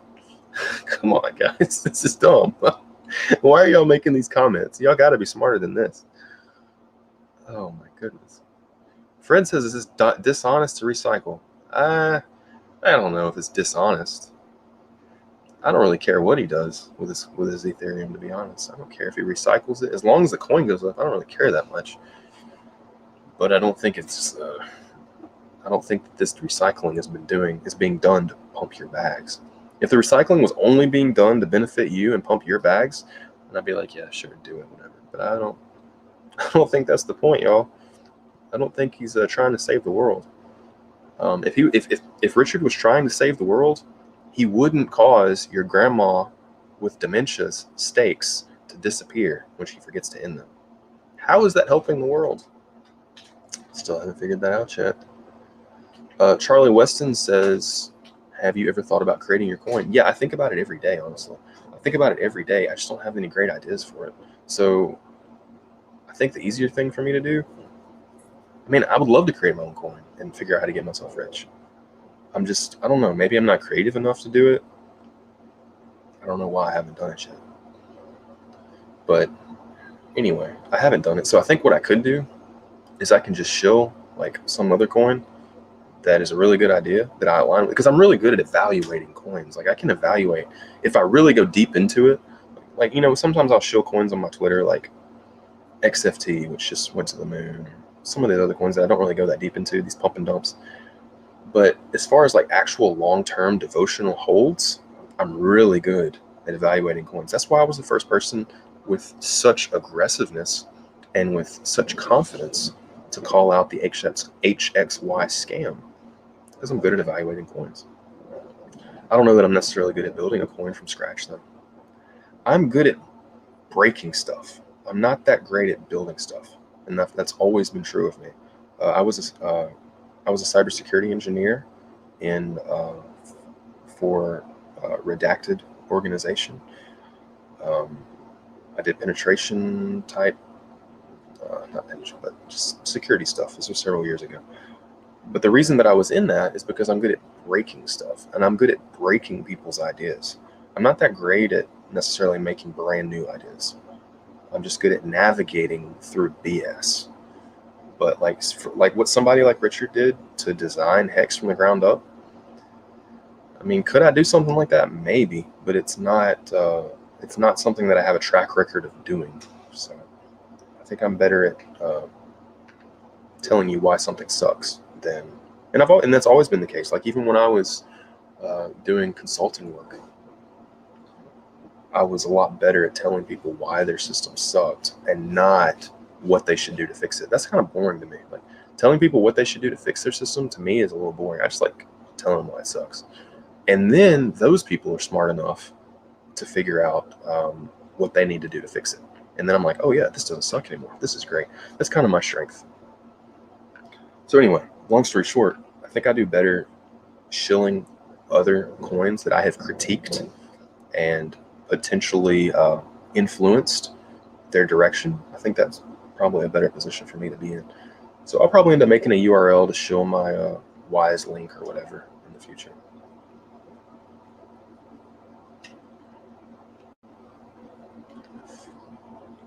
Have you emergency ended all of my stakes? I still have Hex stakes. I'm not going to emergency end stake a 15-year stake. That's crazy. Why would I do that? Why would I do that? Fred says, isn't there another way to ensure that there is no recycling in Wise other than being forced to lock into a specific contract? Yeah, you could just set the coins on fire. I mean, if you just send all the coins that come in to OX, whatever, yeah, that'll work too. It's not about ensuring that there's no recycling. It's about killing multiple birds with the same stone, right? So not only are they preventing recycling in their system, but they're also doing something else at the same time. They're also boosting the liquidity pool, which will entice whales to get involved because they can have a easy slip in, easy slip out with small amount of slippage. So they're killing two birds or however many birds with the same stone by doing that. Oh my goodness, you don't have to stake the coins. I did not know that. It's fascinating. You kind of you lose the benefits of the coin if you don't stake them though. You lose the gains, right? It's an opportunity lost, especially with Wise on the first 2 days or whatever. If you don't stake in the first 2 days, you lose like 15% gains or something like that. There's a large man. That's interesting. I got an idea. So does that mean that if you stake in the first 2 days of Wise, I gotta ask somebody this. If you stake in the first 2 days of Wise, does that mean if you create a 5-day stake that you're gonna get instant 15% APR on that stake? I wonder if that's actually a really important question that I want to have answered. I wonder if Aaron is watching this, because that's really interesting. I'm gonna ask this in the Wise Telegram real quick. If this is a really big deal, actually. If I create a stake on day 1 for 5 days, do I get 15% interest in 5 days? That's a really important question. That's cool. I really want to know that. Oh, Peter says, check my YouTube chat. I gotta scroll down. Y'all. Let me scroll down a little bit.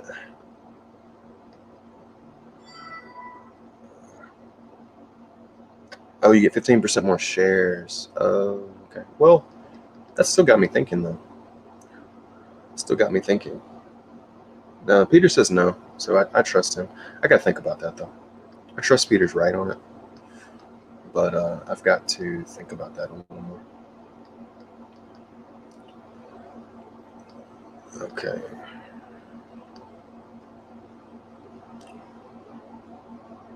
The risks. Okay. Let me look through my chat here. Yeah, exactly. Save the world by enriching Richard. By enriching Richard, you give Rich the ability to extend your life, which should be your number one goal in life. If that's not your number one goal, he's going to save you. That's the point. He's going to save you. If grandma has dementia, then she won't know where her Bitcoin keys are. Look, man, my grandma keeps all her Bitcoin in her safe, okay? And she's too senile to move her safe, and she's too weak to move her safe. So they're not going anywhere, man.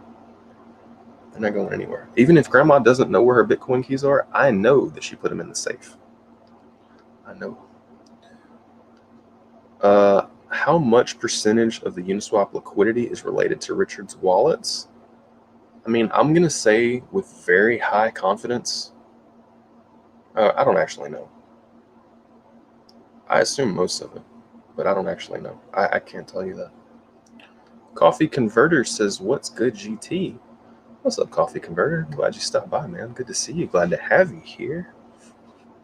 I don't know how far back I am in the chat. Probably way far behind. Joey Paletti says, is your opinion going to change again next week? Absolutely possible. Look, man, here's the thing. This is how I roll. This is how I operate. And I'm almost quoting Richard verbatim here. So you can't agree with me and not agree with Richard. Or you can't agree with Richard and then not agree with me. Whatever, vice versa. Because I'm basically going to be quoting him. And I believe this before I ever knew who he was. As conditions of reality change, my opinion changes. If some condition of reality changes, I have to change my opinion. How could I not change my opinion? If I find out tomorrow that in a week, Richard is going to dump all of the OA on everybody's heads, that's going to change my opinion about the project. To not change my opinion about the project and know that would happen in advance, it's called being a member of a cult. Okay, that's a lot. That's religious thinking, and that's what Hex is becoming. It's slowly becoming a religious. It's slowly becoming a religious movement. It's just like XRP, y'all. If y'all ever seen the XRP community, it's a religious movement. Okay, they're not getting any of these banks. They're talking about these banks and they never sign. It's a religious movement. To believe that XRP has a future is a religious movement. ID says, is it impossible to program it so self-referral is impossible? You know, I'll be honest. I think that the way that the referral system is being done is really clunky. I don't think that people should be basing. All right, so let's say that you're putting in 1,000 Ethereum and you're getting a 10% bonus. I don't think, so that bonus is going to be worth 100 Ethereum, right? I don't think that people should be basing pools of money to the sum of 100 Ethereum on browser cookies. I don't like that at all. I think it's very fragile. I think it's very flimsy. And but again, I'm just good at tearing stuff up. I don't know what the better solution is. I have no idea. I just know that I don't like 10% of my stack being dependent on a browser cookie working correctly. I don't like that. I think that that system could stand to be made in a more robust way. I don't know how to make it more robust. And I may be wrong. Maybe I'm wrong. Maybe putting hundreds of Ethereum at stake based on the functionality of a browser cookie is a good idea. Maybe I'm wrong, but I don't like it. But it is. I don't know the solution. I have no idea. Joey Paletti says, do you still hold stake Hex? I think I've told you all before, I have 15-year stakes. I'm not ending a 15-year stake to get 0 ROI. That is functionally the R word. I'm not going to say the R word on YouTube. But that is the R word, and I'm not the R word. Wise Staking is here. Wise Staking says, what's up, GT? What's up, Wise? I like your logo. I like that little owl. It's pretty sweet, man. It's a nice logo. Man, I actually like that logo. Look at that. Look at the 33 on that. Look at this, y'all. You see these eyebrows right here? We got 1, 2, 3 eyebrows on the left. 1, 2, 3 eyebrows on the right on this little owl logo. You know what, guys? Like, just being totally honest, I think I like this logo better than the Hex logo. Just being real. Like, I'm not trying to show favoritism or anything, but I like this I like owls anyway. I think owls are pretty cool. But this logo, man, I like it. I'm really liking that logo. ID says, essentially, yes, you would need some form of KYC registration to fully stop it. Yeah, these guys have probably really, really, really thought through the self-referral system more than I have. I just know I don't like it, but it is what it is.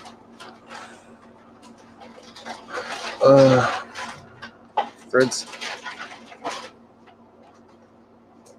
I got somebody being noisy in the background here, being inconsiderate. What is the ETA for Wisecoin launch? They're launching like November 11th, and then you can stake on December 31st, I think.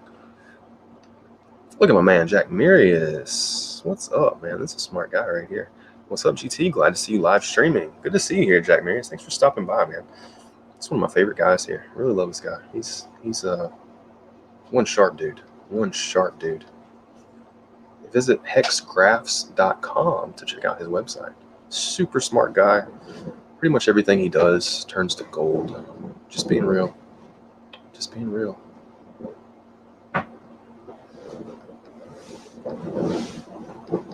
Mickey Mouse says, at least Richard is putting his face out there. You know, this brings me I was talking, hey, what are you doing? Hold on a second, guys. Put that up. Did you already open that? Put that up. I told you to not get that stuff. And you're bothering me during a live stream. I told you to not do that. I don't want to deal with your attitude anymore. Because that's exactly what caused it. And I don't want to deal with it. Sorry about that, guys. So this says, at least Richard is putting his face out there. Satoshi didn't. Yeah, Richard's putting his face out there, but what does a face matter when you don't even know what continent the guy is on? I know that Peter is in Los Angeles, California. How do I know that? Because I saw his live stream earlier. Y'all know that I'm in Mississippi. How do you know that? Because I tell you all the time. What continent is Richard on? Tell me. What continent is he on? Can you verify that? Do you actually know what continent he's on? In his name. Yeah, everybody knows his name. Everybody knows his name. But does it matter if you know? I could give you my full name. I've been doxxed on Twitter before, but you don't know exactly where I am. Just because you know my name doesn't know where I am. Richard, you don't even know what continent the guy is on. He could exit scam the OA, even if you know his name, even if you know his face. Does it matter? Does it really matter? You got to think about that.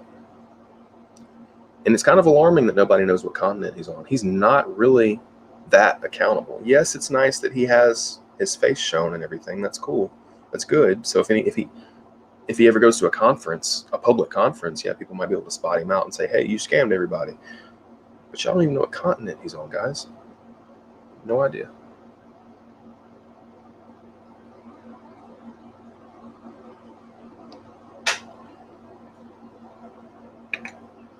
I can't believe you did that, by the way, after I've told you 80,000 times to not do it. You do it while I'm in a live stream. The peak of childishness. And now I've got to deal with your bad attitude for another day. I'm literally sitting and like reading my book. Yeah, for now.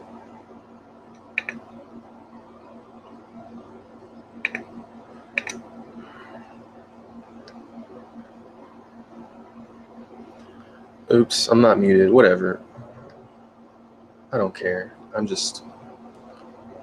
got company here that's doing stuff they shouldn't be doing after I told them 10,000 times not to do it.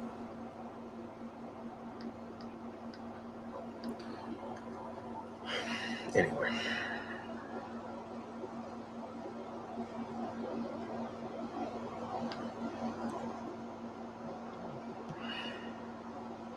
Paul Mehu says, glad to see you in the Wise Telegram chat. I think you have a lot of insight to offer potential investors. Yeah, I hope so.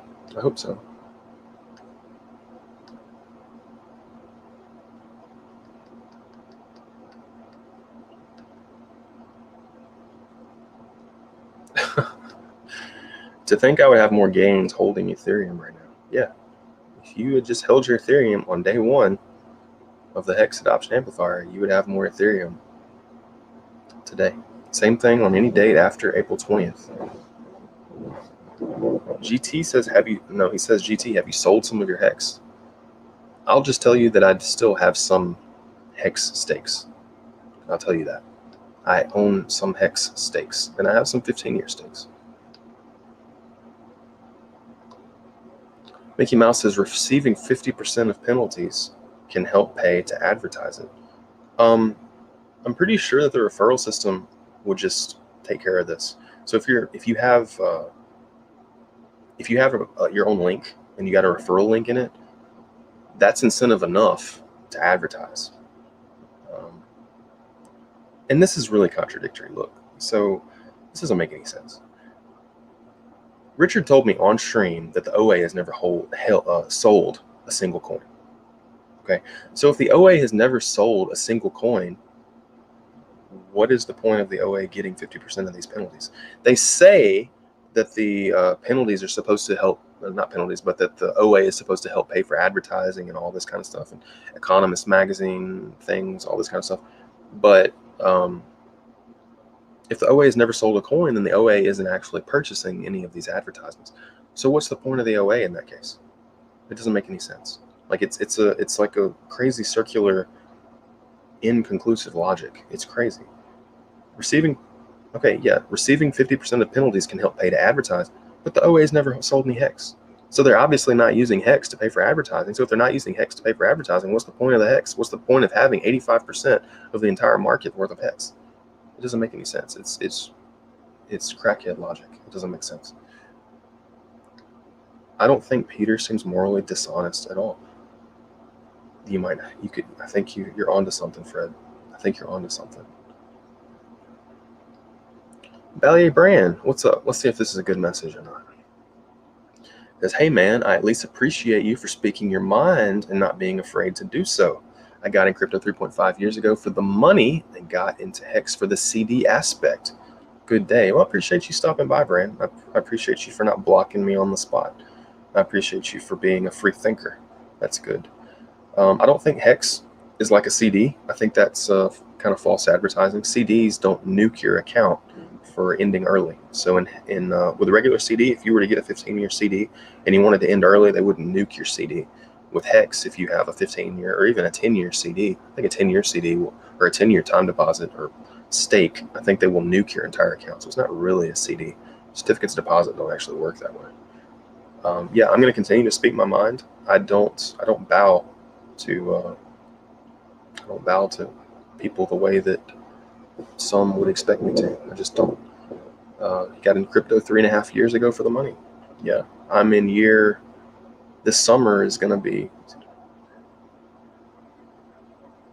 I think I'm 8 years. I'm 8 years in cryptocurrencies, and then I'm 12 or 13 years into crypto itself. I have a formal cryptography background. So you've been in this for a long time though, Brad. Glad you're still sticking around and sticking through it and trying to make more money. Hope we can do that together. Paul says, I think it's interesting that Peter is saying that he doesn't want his coin associated in any way with scammy coins like Hex. Yet a lot of the design intentions he copied from. Yeah, I mean I think it's obviously ideas have been taken. I mean, it's the same thing though. Like, look at, Ethereum took ideas from Bitcoin, right? Ethereum still used the proof of work concept of Bitcoin, yet Ethereum is vastly superior to Bitcoin, in my opinion. But yeah, that's what happens. This is how technology works, right? So you have Bitcoin. It's the very first technology, cryptocurrency technology that really gets wide-scale adoption. I don't think it was the first crypto, really, but it's the first one to actually solve the Byzantine fault-tolerant problem, or whatever it is. I can't remember what it's called. The Byzantine something problem. And so Ethereum took the solution as a computer science problem that Bitcoin solved. Ethereum copied that solution. Does that negate from the greatness of Ethereum? I don't think so. I don't think there's anything wrong with Ethereum. I mean, so Bitcoin solved a fundamental problem in computer science that people have been trying to solve for years, if not decades. So once it was solved, Ethereum said, okay, they've solved it. So why are we going to sit here and try to build something from the ground up for no reason? Let's use their technology. This is the same thing Hex did by modeling itself on the Ethereum platform. or hosting itself on the Ethereum platform. It's the exact same concept. Hex didn't make an ERC20 token system. Sorry, let me back up. Hex didn't try to solve scaling. They didn't try to solve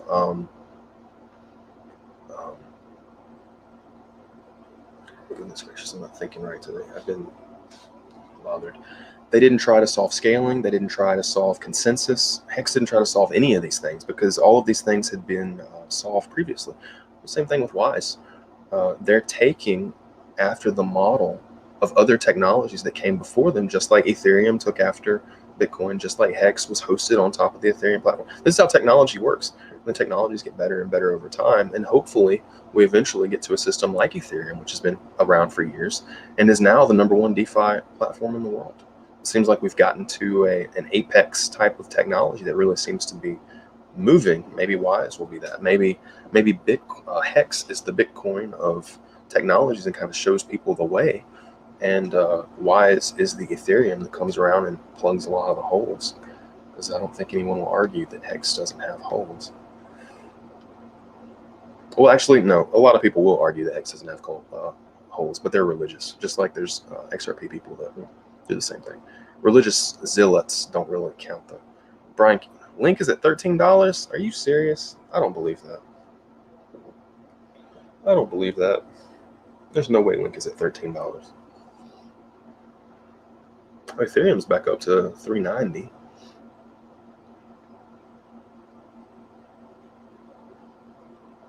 Holy cow. Why is Link at $13? Holy cow. What the hell is going on?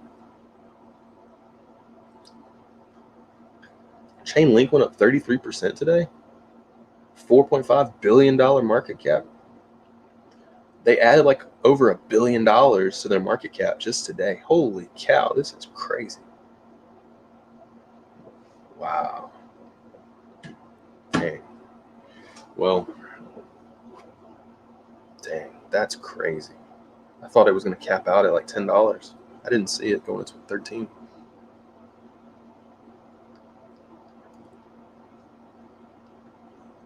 Goat Farmer says, do you evaluate BCH tokens? I didn't even know BCH had tokens. How do you host a token on BCH? That's interesting.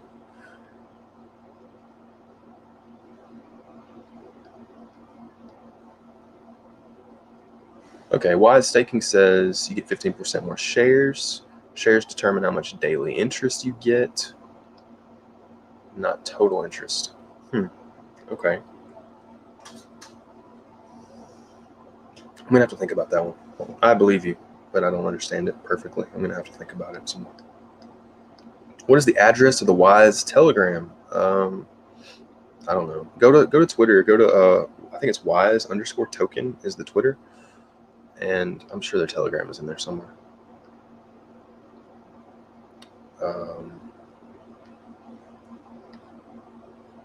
Coffee Converter says wisetoken.net. Yeah, so do that.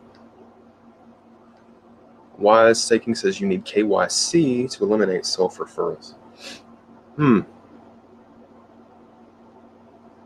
Something to think about. Something to think about.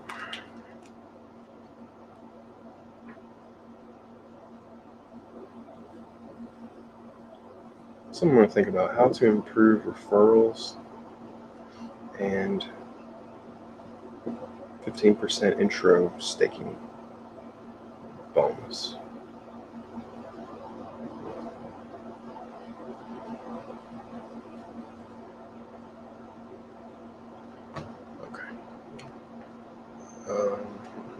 Cryptographic referral coming soon. Yeah, that'd be cool. That'd be better than using cookies.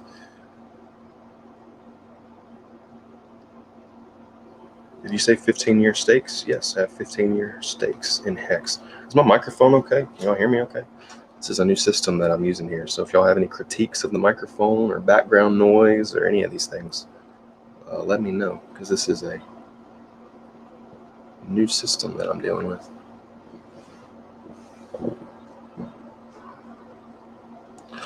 We've got a new system here. So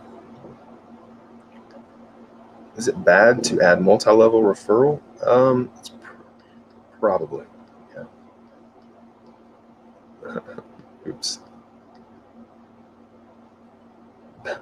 Ban Live Bear says that is not a mute button. Oops. Y'all just heard my personal conversation. That's fine. Coffee Converter says he is in Chicago. That's cool. That's cool. We're in Central Time Zone together. Marco Swartz says, you tell her, GT. Exactly. Yelling at kids on live stream is not a good idea. Yes. You're exactly right. You're exactly right. That is not a good idea. I get upset when you tell kids the same thing for days and days, 8,000 times in a row, and then they do it anyway. I can't stand it. Seems like the first 10 times would have been enough. But no, you got to tell kids the same thing 50 times. And they only want to do what they're not supposed to when you're busy. They don't want to do it when you're looking at them. They want to do it when you can't attend to them. So. Hexgorper says, what metals are you bullish on? Rhodium, platinum, gold, silver, all of them? I'm not really bullish. I mean, I'm not bearish on rhodium, but I'm not buying any. I'm not bearish on palladium, but I'm not buying any. I'm bullish on platinum, gold, and silver, though. Palladium has already had a crazy run, so I couldn't be palladium. I don't know if I said platinum or palladium, but palladium has already had a crazy run, so I'm not buying any palladium. It's just too high. Rhodium has already had a crazy run. Probably not buying any rhodium. You probably can't even get your hands on rhodium. It's probably sold out everywhere. I don't think if you can get your hands on rhodium and you got like 10 grand to throw, hey, go for it. But, I am bullish on, and the thing about palladium and rhodium is they're so rare. They're so rare, y'all. Like palladium and rhodium, your grandchildren will probably never see an ounce of rhodium or palladium. It's just so rare. It's just not going to happen. Platinum is even rarer than gold, and it normally is more expensive than gold. But now it's half the price of gold. It's a very strange discrepancy there. Silver, I don't really like silver that much just because it's so heavy. Like if you have $10,000 worth of silver and you want to sell it, good luck. $10,000 worth of silver, well, not now, but at one time, $10,000 worth of silver would be like 50 pounds, 30 or 50 pounds. It's hard to offload 30 or 50 pounds of metal. Really, it's a pain. Whereas $50,000 worth of gold is like a little brick that big around and like that thick. It's tiny. Silver's not. You got a big box, silver, 50 pounds. It's like, nah. Platinum is actually more dense than gold. So I like platinum too. I think platinum is the most undervalued metal right now. I do believe that. Real shame how you treat women. Wow. Yelling at someone on live stream is not a good idea. I think you need some help. I don't think I was yelling at anyone. I don't think I was yelling. I do yell sometimes though. If that happens 30 more times in a row, which it probably will, I'll probably start yelling. I can't stand telling somebody the same thing 30 or 40 times in a row. It's crazy. It's just disrespect when you tell somebody something that many times and they don't do it. It's all right though. Is Wise Token adopting the big payday feature? No. And to use Richard's words, Rube Goldberg machine, that's what the big payday is. It's a Rube Goldberg machine. You're not actually going to be you're not going to advance your ability or negate your ability to purchase shares. You're still going to end up roughly kind of breaking even. You're going to be able to purchase some less shares. Your one hex is going to purchase a little bit less shares after the big payday, but more or less it's a Rube Goldberg machine to make people think that they're getting rich. And maybe they do get rich.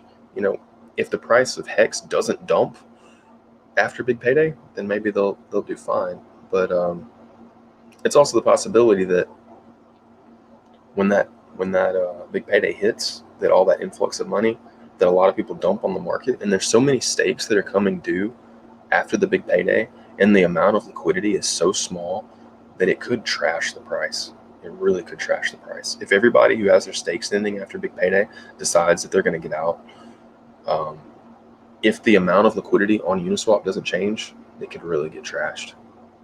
I mean, it could be really bad, y'all. It could be a hexy. I don't know. Maybe not, probably not that bad. I don't think they'll pull all liquidity total, but it could happen.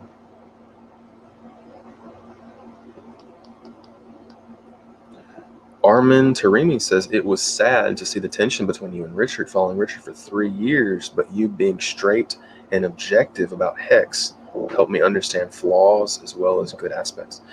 And that's the thing, is everybody should be as straight and objective when they're having these conversations as I am, but they're scared.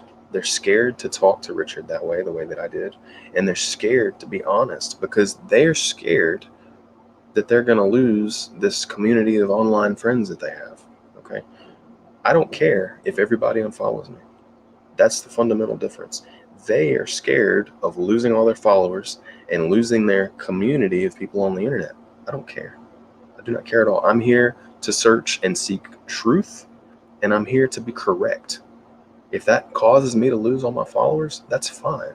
But I'm going to continue to focus on being correct above having a bunch of people that like me.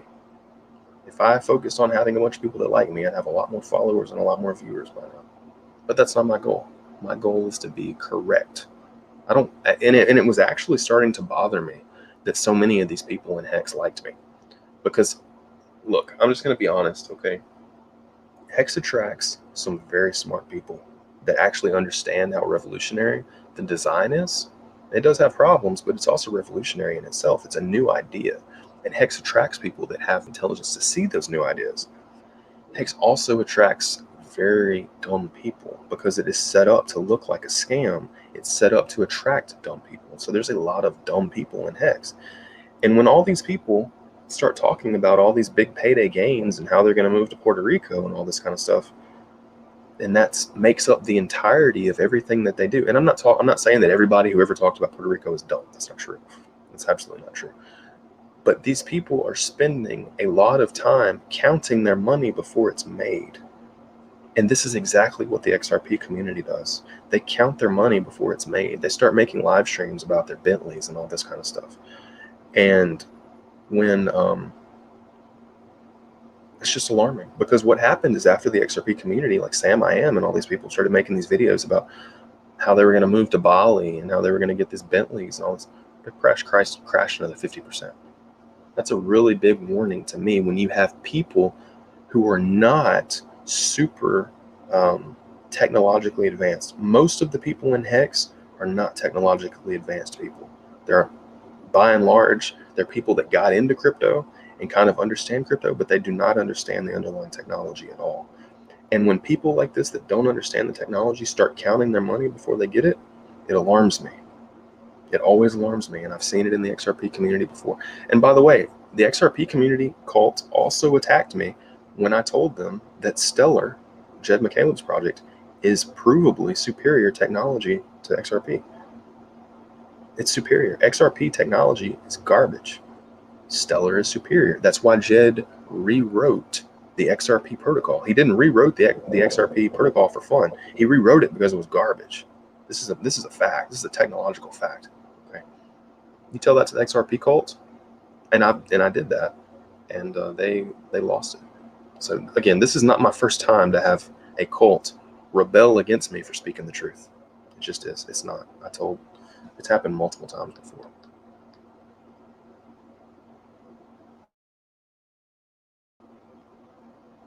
Oh, I lost my place in chat. But yeah, Armin, it is sad to see the tension, but I think it's also revealed a very deeply emotionally unstable part of Richard that people didn't know existed before. A lot of people are telling me that's the most unstable they've ever seen him on stream ever. And they're worried because their bags are really at his whim. If he wants to dump the OA on their heads, their bags go to zero. And it bothers them that their bags are now governed more or less by someone with such emotional instability. Can't blame them. But again, don't go all in on anything, guys. Don't go all in on a Wise token. Don't go all in on an Ethereum. Don't go all in on a Bitcoin. None of these things. If you want to go all in on gold, that's cool. I won't fault you for that. Or platinum. Those things can't go to zero. If you want to go all in on those, knock yourself out.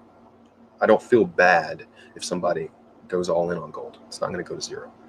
But these crypto cyber dust tokens, and if it bothers you that I call it cyber dust, I'm sorry, but it is cyber dust. These cyber dust tokens, any of them can go to zero. Do not all in your life savings on cyber dust. It's not a good idea. It's just not. And that goes especially to these hex thing. It's a hex. Especially when one guy owns 80% of the network. If you all in on the hex cyber dust and he takes all of his cyber dust and dumps it on your head, you get a serious problem. But I mean, that can happen with any market. That can happen with the gold market. If somebody that has billions or bazillions of ounces of gold decides they want to dump it on the open market, they wouldn't, I promise. But if they decided they want to do that, yeah, the price of your metal goes to zero, but at least you got something. With cyber dust, you don't necessarily have anything on the other side. Not anything with value. Okay, anyway. Peter made a bunch of subs in the Wise Telegram as key deadline, yet padded those subs with a bunch of ghost accounts. I have no idea what you're talking about. You need to learn how to speak better English. And means the Wise community is minimal. Try this comment again. Okay, I think you're saying that the Wise Telegram channel is a bunch of fake users. If that's your argument, I've seen, and it may be true. I don't know if it's true or not, and I don't really care. If it's fake Telegram users, I don't care that much. It doesn't mean that it doesn't affect the code, right? If Telegram is, and I don't think it necessarily is, but if it is, and somebody had proof of that, that doesn't affect the code. Sorry, it just doesn't. But I know for an almost certain fact that the Hex Telegram channel is padded with fake users. I've seen the number of users go up by 2,000 in like a single moment with no increase in activity. Okay, so if you want to talk bad about the Wise Telegram channel, and again, there's no proof of that. I've never seen a big jump in the Wise Telegram channel. I have seen Hex Telegram channel go up by 2,000 in like less than a day. So you might want to shift your criticism a little bit, but it might affect your bags negatively. So can't have that. Can't have that. Okay. Fred says sound is good. Thank you, Fred. 3333. I appreciate you letting me know that because I can't hear myself. Can you see Goldman Sachs being a dabbing dolphin or a super shark? Neither, because they can't get in. And they're not trying to enrich a single guy. Richard probably owns 85% of all of them. I'm using Peter's number. I trust that Peter was right. He said that Richard might, I think he said, don't quote me on my quote, but I think that Peter said that Richard owns 85% of all the hex, or at least he will by the time all the recycling is done. Now, if Richard doesn't, now here's another side of that though. So after the big payday, if Richard doesn't stake his hex, his massive amount of hex, he's going to get diluted by the big payday. Like he's going to get diluted down to 50%, maybe. I don't know. Maybe 50%. 55, maybe 55%. So he'll go down from 85% down to maybe, don't quote me on this, 55% of the total network. Still, this is the same reason why Goldman Sachs is not buying XRP. They're not trying to make Ripple rich. This is the same reason why Goldman Sachs is not buying Hex. They're not trying to make Richard rich. This isn't working. Oh, Wise Staking responded to the inflated Telegram comment. Says there was a few hundred accounts added when someone claimed they were involved with many big crypto chats and could push organic growth. That was stopped immediately. You can also just, oops, I lost my place. You can also just watch the chat every day to see the engagement and questions. Our group is real soon to pass 2,000. Y'all, let's get it over 2,000. That would be sweet, wouldn't it? Would it be sweet if we got their chat over 2,000? There's 1,984 members. Okay, 1,988 members in the Wise chat. Let me figure out how to paste the oh, go to T. Let me make a comment down here so we can look. Let's get that chat over 2,000. That'd be pretty sweet, wouldn't it? Wouldn't it be cool if it happened on my stream? T.me/wise token. I'm gonna post this link in the chat and let's see if that works. Let's see if that goes through. Y'all click that link. Click that T.me/wise token. Well, this is the last link on the planet. that Richard wants you to click. If y'all want to make Richard upset, click this link. There's nothing that will make him squeal more than you hitting this link. I'm dead serious. If you thought he was screaming loud on DS the other day, you notice how he was breaking his microphone by screaming into it so hard? Me sharing this link would make him scream even harder. I promise you. If you want to make Richard break his microphone, click this link. Because that one would do it. That's exactly what would do it. Let me scroll up. Let me try to find my place. I can't find my place. Okay, rumors true that Bezos is accumulating hex. Yeah, I'm sure that's 100% true.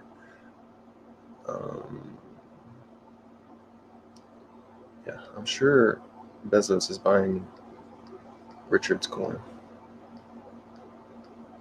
Kind of excited about this Wise coin though, because there's nothing weird about it. Like with Zcash, half the freaking people that work on the coin seem like they're mentally ill. Like they're into like furries and all this other kind of politically incorrect stuff that I can't talk about without getting shut down by YouTube.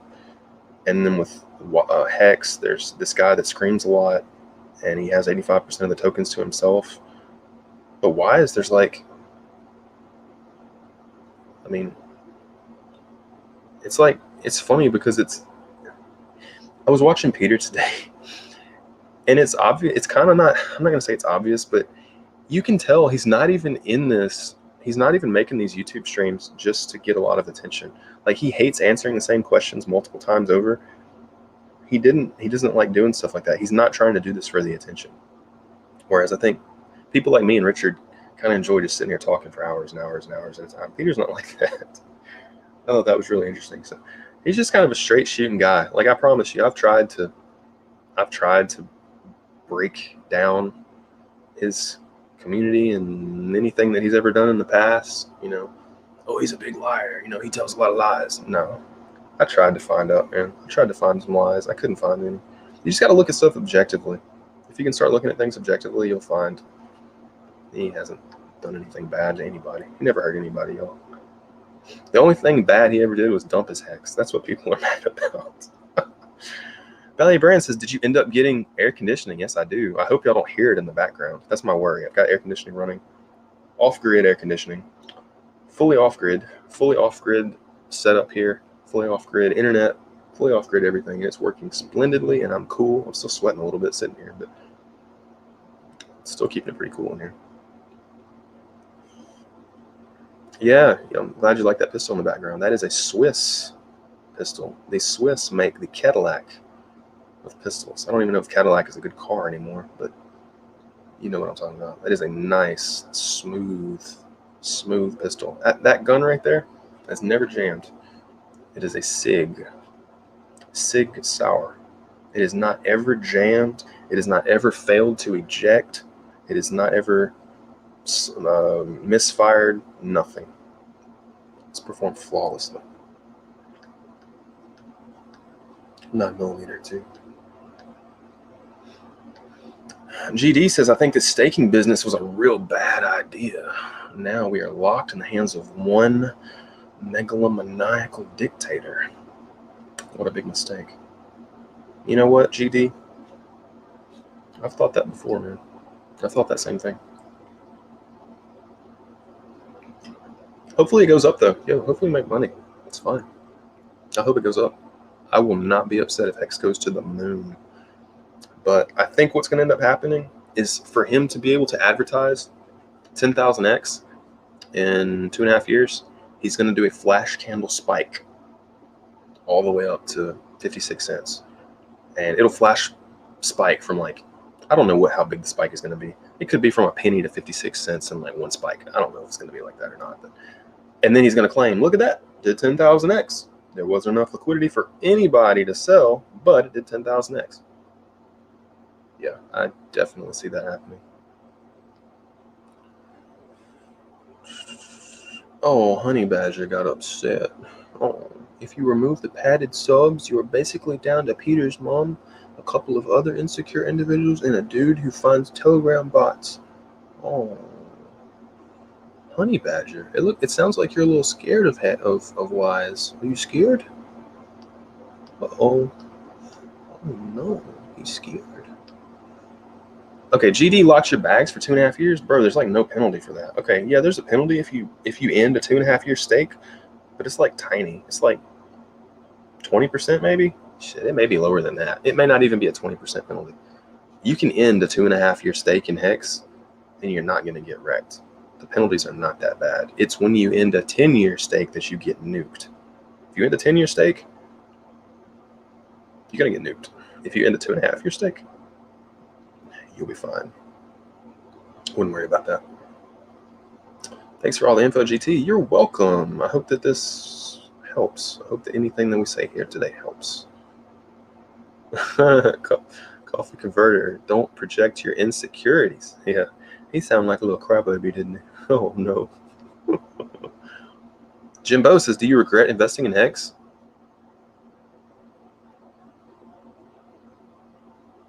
I don't know. Like I said, anybody who bought after April 20th is down in Ethereum. So how could you not regret buying any Hex after? If anybody who bought after April 20th is down in Ethereum. So anybody who bought after April 20th should regret investing in Hex. If they don't like money. Just being honest. Let's check our Wise Telegram. I'm trying to get us over 2,000 people in there. Let's see how many we got in there. Let's see how many got in. Oh, we got 1995. Look, we need 5 more members in this group, y'all. Come on. I know y'all can push it. Hell, if I push this on the Twitter, I know we'd get more. I know we'd get 2,000. We got 1995 members. We need 5 more people in there to hit 2,000. Come on now. Who wants to be the 2,000th member? Maybe you get a surprise if you're the 2,000th member. Is there a way for the OA to lock up that Hex forever? Yes, they can stake just like anybody else can. It's just if they EES, pull the e-brake, they get all the penalties. Hey, Gloria, you awake? Hey, can you bring me some tissue?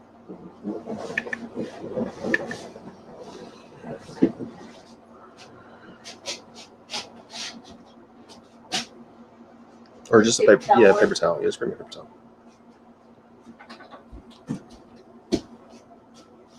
Okay, let's see what else we got. Yeah, you can just send that stuff to a burn address. It's fine.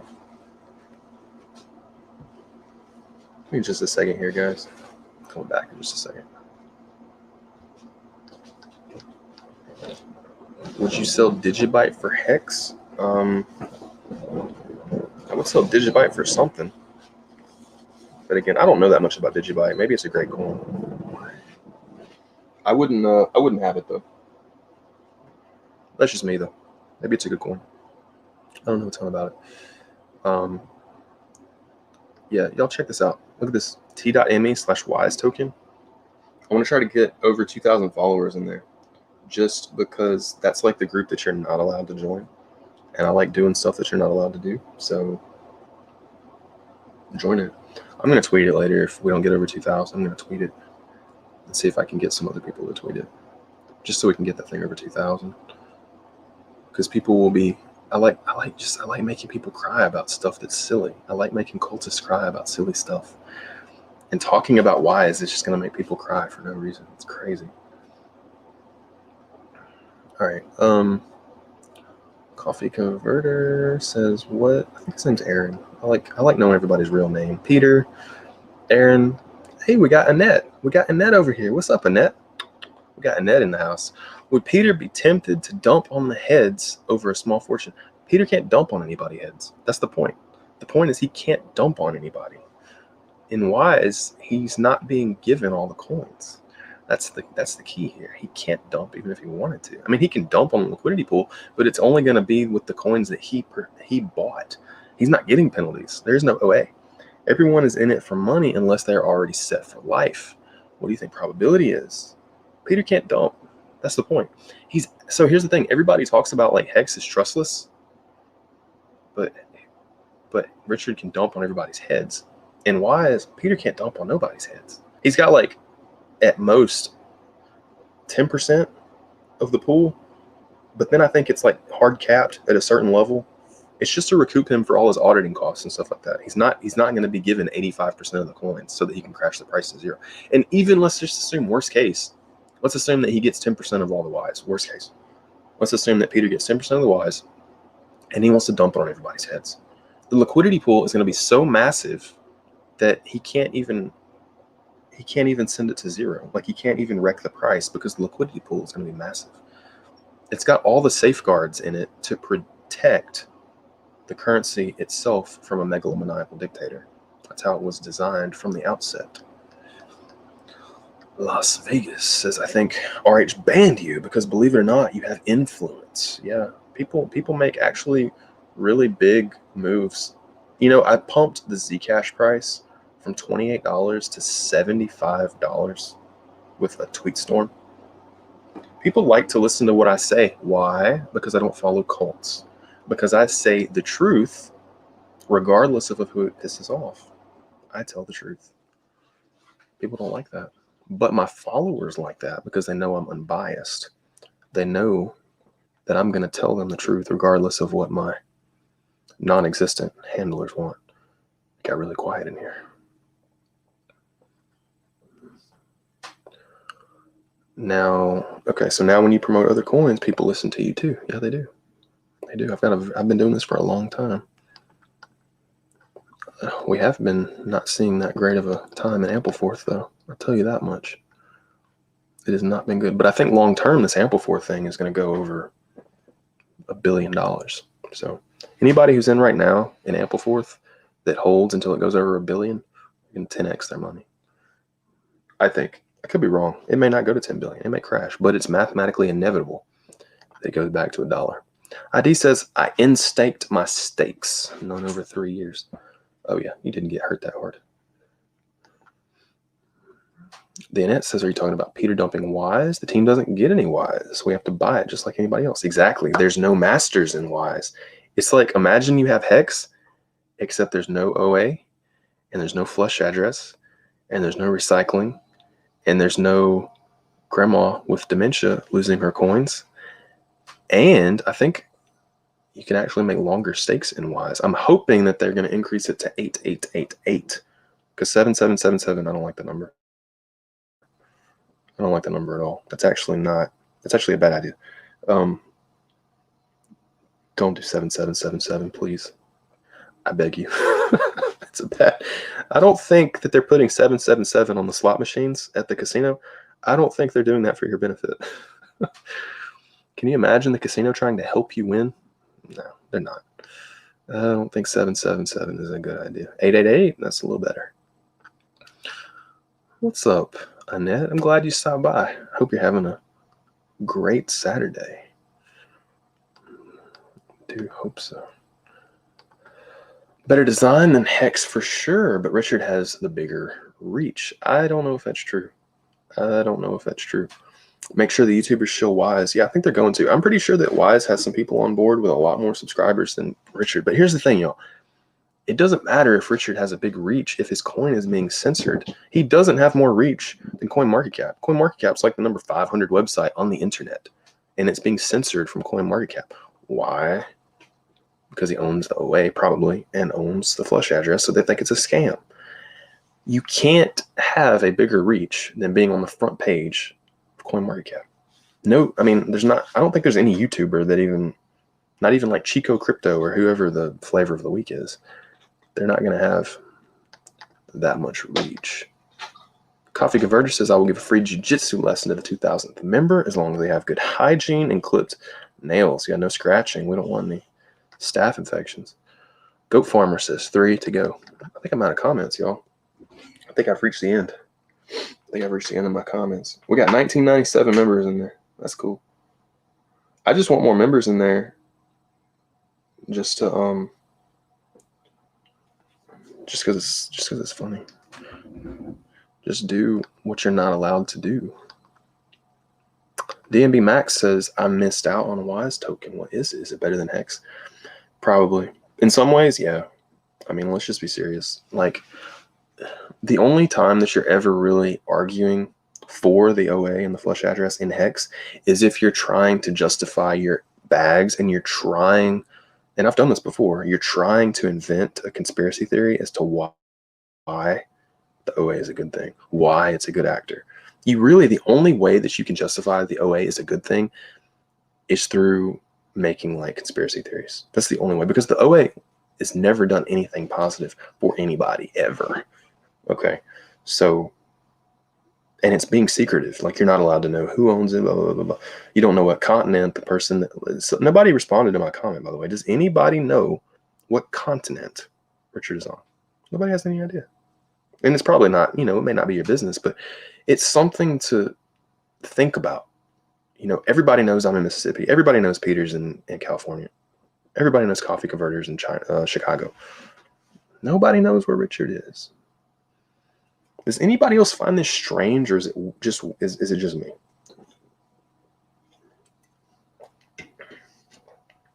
This is soda water, by the way. Don't ever drink anything with sugar in it. It's bad for you. I don't know, the soda water is that great, but there's no sugar in it. There's not even a sugar replacement. Richard has far less reach than the set of YouTubers we already have on board for promotion. Just wait and watch the fireworks. Man, I can't wait. That's going to be interesting. It's going to be interesting because it's going to be really difficult for everybody to claim that Wise is a scam.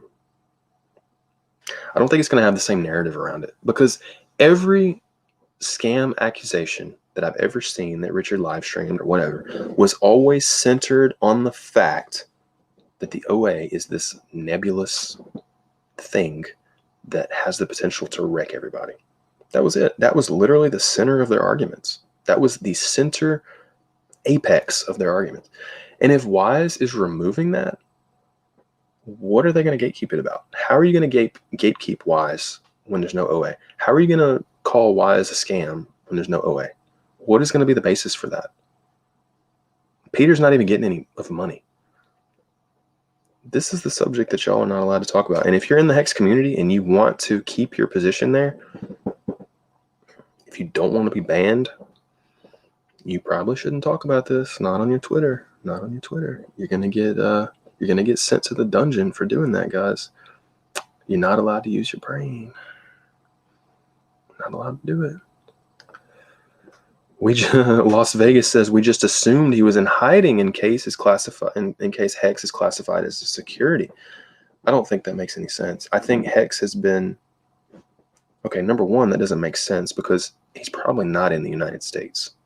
If Hex gets classified as a security in the United States and he's in Angola, what is the United States? I mean, that doesn't make they can't can the United States enforce a security law on somebody in Morocco?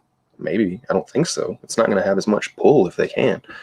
I think it's more likely, and somebody would probably agree with me. Okay, I'm not going to say it's likely. I'm going to say it's a possibility that he's on a hidden continent somewhere because he may end up exit scamming the flush address or OA. You wouldn't want anybody to know where you were in that case, but I don't know. Go Farmer says, and this is just speculation. These are conspiracy theories, y'all. I have no evidence to back this up. I don't even know that Richard owns the OA. I don't even know that Richard owns the flush address. This is all conspiracy theories. But we shouldn't have to make conspiracy theories about this stuff. I can't even dream up a conspiracy theory about Wise. I'd like to. I'm trying, but I can't. Let me see what. There's nothing to make a conspiracy theory about. That's the point. I shouldn't be in a position that I have to dream up conspiracy theories about the flush address, about the OA, and about Richard dumping on everybody's heads to fund life extension research from an unknown continent. I shouldn't have to talk about that. Like that is the antithesis of trustless. It's supposed to be a trustless system. I know that y'all understand that. I know you do. Even the diehard cultists understand that. I know they do. That's why some of them still talk to me. I'm planning to invest only in the launch, and there's a 10% referral incentive there and not on Uniswap afterwards. Yeah, I think it's really cool how I think that the referral is also baked into the stakes. So like when other people stake using your referral link, you get some of their stakes. Like that's super incentivizing because the stakes is where it's at. It's super incentivizing. I think it's t.me/wise token. T.me/wise Token. We're probably getting close to 2,000 over there.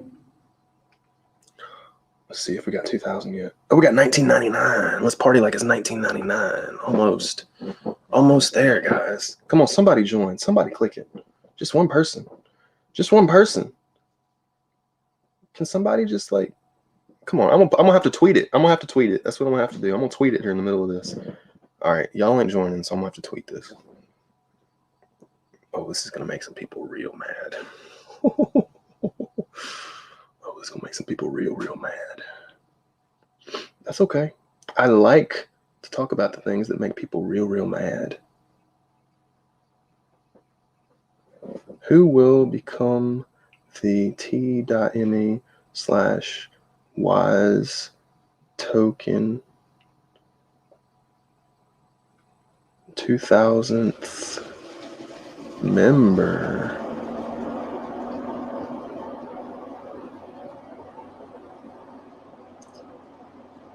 Let's see. Let's see who does this. All right. Oh, 2001. There we go. Pushed it over. Oops. Well, I guess I could delete that tweet. I don't know. I'll just let it ride. Whatever. Oh, this is going to make some people so mad. Crypto Saint says, when does the Wise token launch? They're going to launch. Well, it depends on what you mean by launch. I think it's actually people are going to get their tokens minted on December the 31st. And then they're going to actually start accepting Ethereum into their transformer. Oh, Fred said he did it. Fred says he's number 2,000. Way to go, Fred. All right, but yeah, so I think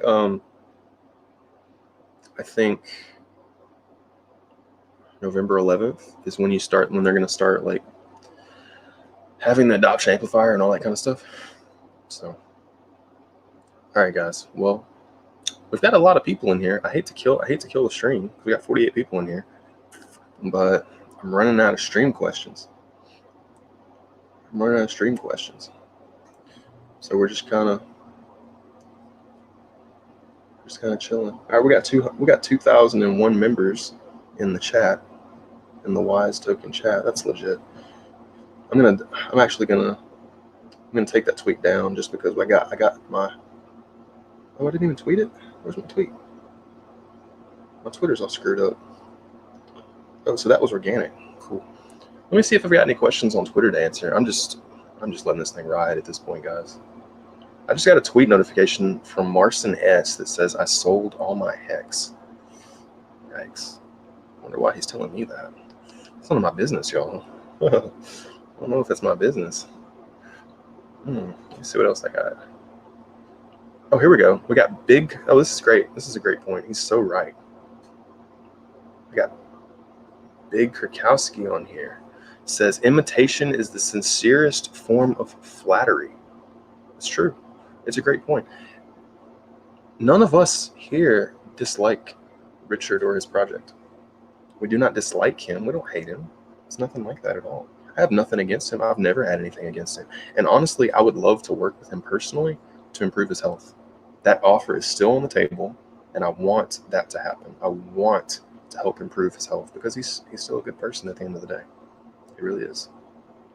I don't know if he's a good person, but he's still a person, which is, he deserves to have good health. He's a person, good or not, whether he's, I can't say that he's a bad person, to be honest. I don't know that he's a bad person. He hasn't, from what I can see, he's never dumped on anybody. He's never wrecked anybody. So I can't accuse him of being a bad person. And I don't think I ever have. I don't think I ever have accused, and I don't dislike the guy at all. Oh, I got a notification from Peter McCormack. He's got a Leonardo DiCaprio. I can bring this up on my, well, I'm not going to do it. It slows down my computer if I try to dual screen. I may do it in a little bit, though.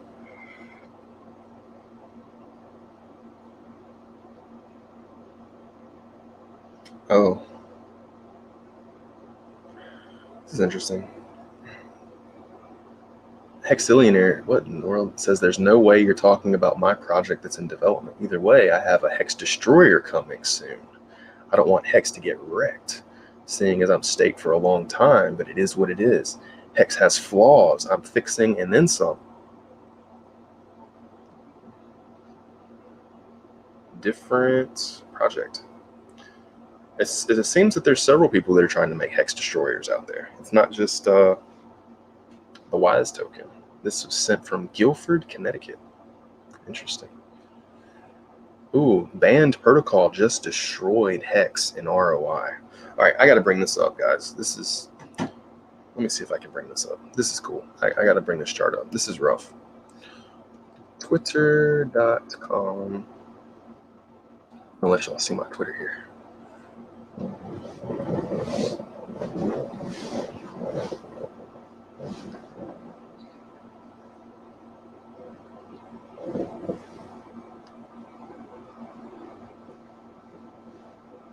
Oh man, we gotta check this out. Oh, this is terrible.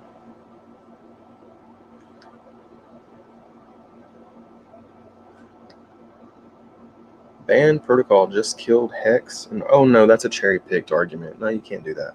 You can't cherry pick April 12th and then say that hex just got obliterated. You can't do that.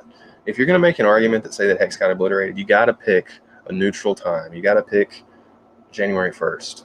Okay, you can't just cherry pick February the 15th and say, oh look. No, we don't work that way. We gotta stay honest around here, folks. No. Cherry pick time zone. It's not good.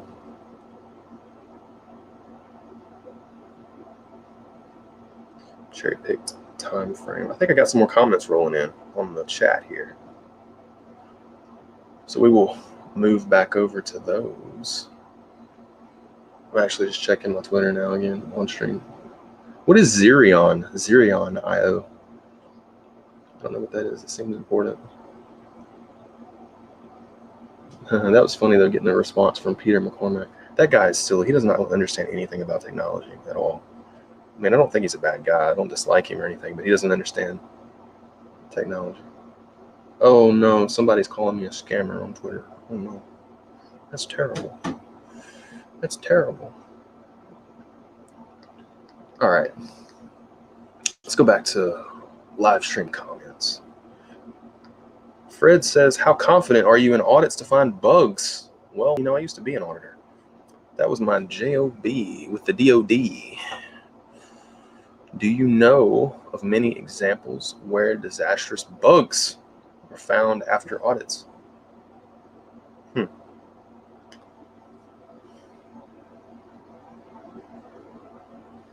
me think about this for a minute. This was my livelihood at one time. I was an auditor. Or if I wasn't an auditor, I did a lot of things. I was responsible for fixing the stuff that the auditors found. Like I would sit with auditors and let me think about this for a minute, guys. Did I ever find disastrous bugs? Yes, I found disastrous bugs many times. Yes. So here's the thing. You do the audit, you put in the audit, and the audit finds bugs, and then you fix the bugs before going live, before launching the project, okay? Did I ever find terrible vulnerabilities in these audits? Yes, it happened. We got them fixed. We redeployed the project. All was well. So yeah, audits are essential. You got to have audits because software has bugs. Look, I see people sometimes talking about like Hex is like perfect software and it has no bugs and all this kind of stuff. Yeah, that's crazy. All software is going to have some kind of bugs in it. You can't formally prove that a software is perfect. It would require too much computing power to do something like that. You can't prove that it's perfect and has no bugs. That's a problem in computer science that is not really that solvable at this point.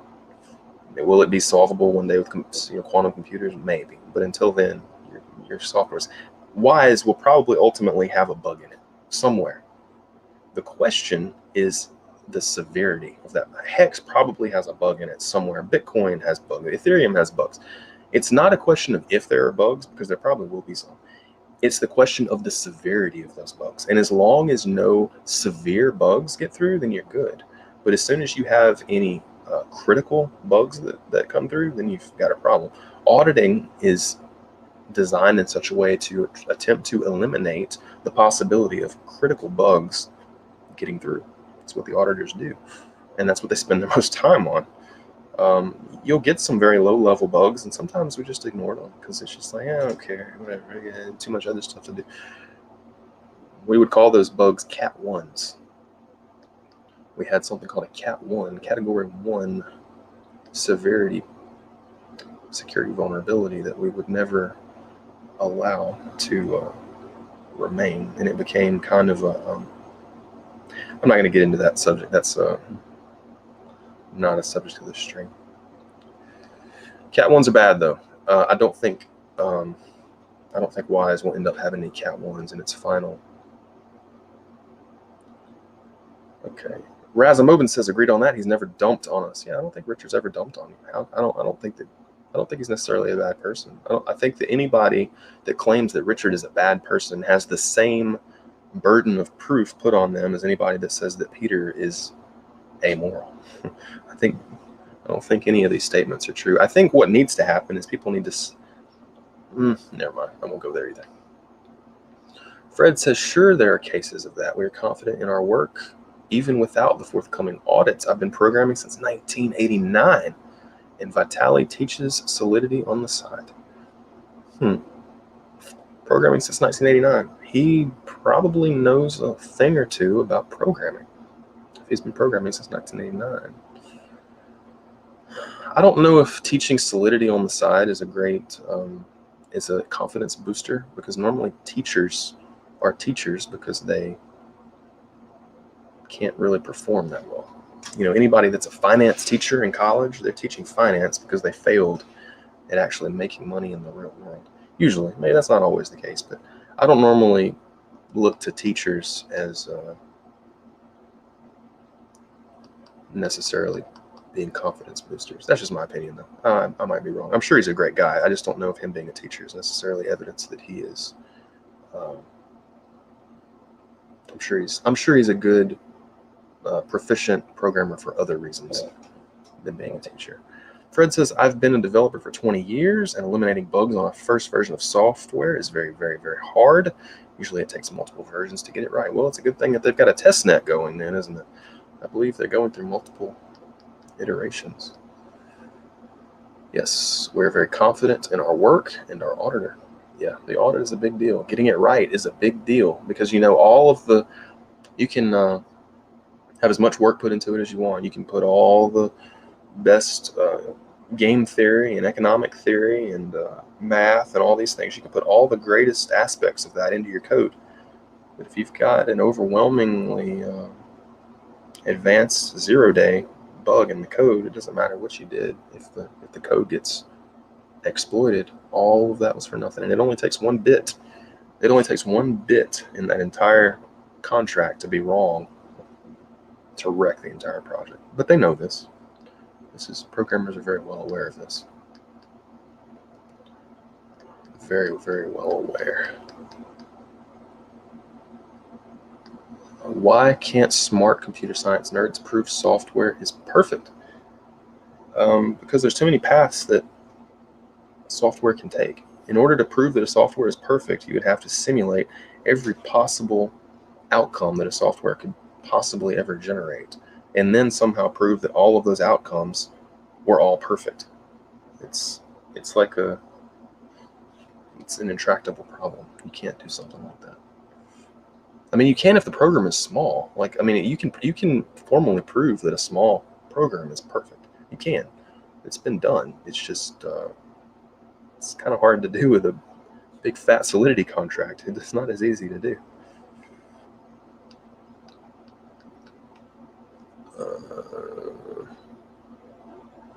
Okay, we got a bunch of Wise stuff in here. This is the new Wise channel, apparently, which is fine. I'm cool with that. Y'all talk about whatever makes money in here. If we're going to make some money, you can talk about it in here.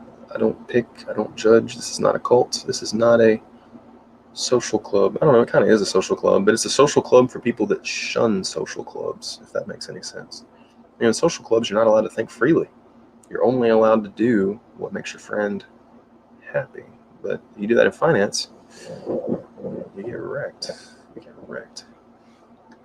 Coffee converter is Aaron. Wise staking. Aaron created the screening test for hiring our lead position. Vitaly blew that test away.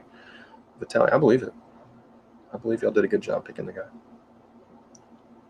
I wonder what nationality, not that it matters. Vitaly, what kind of name is that? Is that a Russian name? Vitalik Buterin? Does y'all have Vitalik Buterin as y'all's programmer? Is that what's going on here?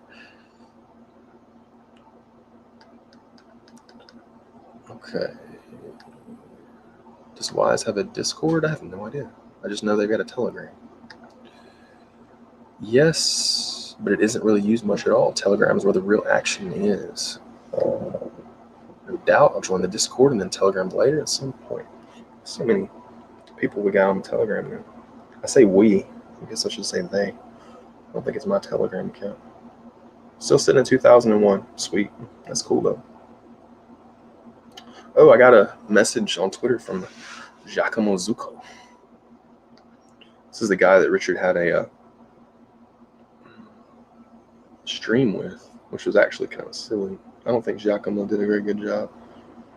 Not so sure Richard or his fellow hoop corners really wanted to pay a tribute to Bitcoin, but everything is possible. Well, I guess. Yeah, I guess so. I thought that a lot of these people that are calling Hex a scam, they need to ask the questions that I've asked. GoodTexture says, Wise Staking says that Vitaly is in Latvia. Ooh, one of those Russian places. Hey, that's cool. I like that. Some smart people over there. I like that. I like that a lot. Latvia. Do you have any speculation on ample bottom here? I think it might go down to 133 million, to be honest. It just is not doing hot. It's not doing hot at all. Let me bring up I'm going to see if I can bring up the chart, actually. Oof, 195 million. It looks terrible. Let's actually bring this chart up. Let's bring up an Ample4th chart. Chart.cointrader.pro. Terrible. It's nice that I can finally check in with y'all. I don't know if y'all are going to be able to see it. I don't know if the fidelity will be high enough or any of that stuff. I don't know if the fidelity will be high enough for y'all to see a small screen like that. I guess I could just do the whole screen. Oh, this looks terrible, guys. I hate it. I hate it. But tell you what, when somebody like Coinbase adds this token, you're going to have a hard time getting in. Dr. Schill says, it sounds like you are using a default mic. Are you sure you're using your new mic? As far as I know. As far as I know. I'm going to hit the mute button. And I think I'm probably muted right now. Am I muted? Y'all tell me if I'm muted. If I'm not muted, tell me. It would be really funny if I wasn't muted. So was I muted for that period? It would be hilarious if I was using the default mic right now. That would be hilarious. So did it go mute? Somebody respond in the chat and tell me if it went mute or not. Not muted? Oh my gosh, are you serious? I'm not actually using my mic? That is hilarious. Oh my gosh, that's terrible. That's hilarious. I've not been muted this whole time. That's crazy. Can y'all even hear me? Is my audio even good? Oh my goodness. Let's see if this thing works. Okay. Is my mic working at all now? This is hilarious. I haven't been using my mic the whole time. Is this what? Thank you, Dr. Schill. Is my mic working now? Is this mic any different? I've done the whole show on the default mic. That's hilarious. That's absolutely hilarious. Has my audio quality been terrible? Different sound now? Is it better now? Can you tell any difference? What are you seeing now? This is so sad. I didn't check it. I forgot to check it before I started. Much better mic now. This is funny. Okay, so I guess I'm on my actual. I wonder if I was on the webcam earlier. I might have been on the webcam mic. I don't know what mic I was on. So give me some much better. Dang. I feel bad. It's terrible that I've been doing this whole show on the wrong mic. Oh, cool. Your audio sounds great. You might need to tweak it as you go, but it sounds amazing now. Yeah, this is like one of those really high dollar microphones, you know. I didn't buy it. Some very, very nice person gave it to me. Very nice person. It's louder now. I don't know if louder is not always better. Is louder good? Or I can make it louder. I think I can make it really, really, really, really loud. Oh, it's getting louder. It's getting louder. It's probably too loud now. I'm going to put it back on middle. All right. Anyway, y'all let me know if this mic... Man, I can't believe I've done this entire stream without being on the correct microphone. That is hilarious. But sounds about right. All right. So let's move over to look at this Ampleforth chart. If I can figure out how to do it. I'm not an expert at this system.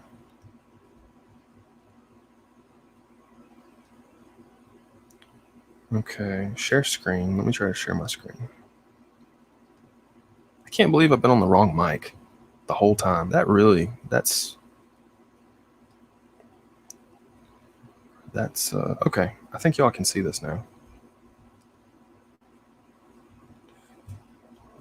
Or it should be in a minute.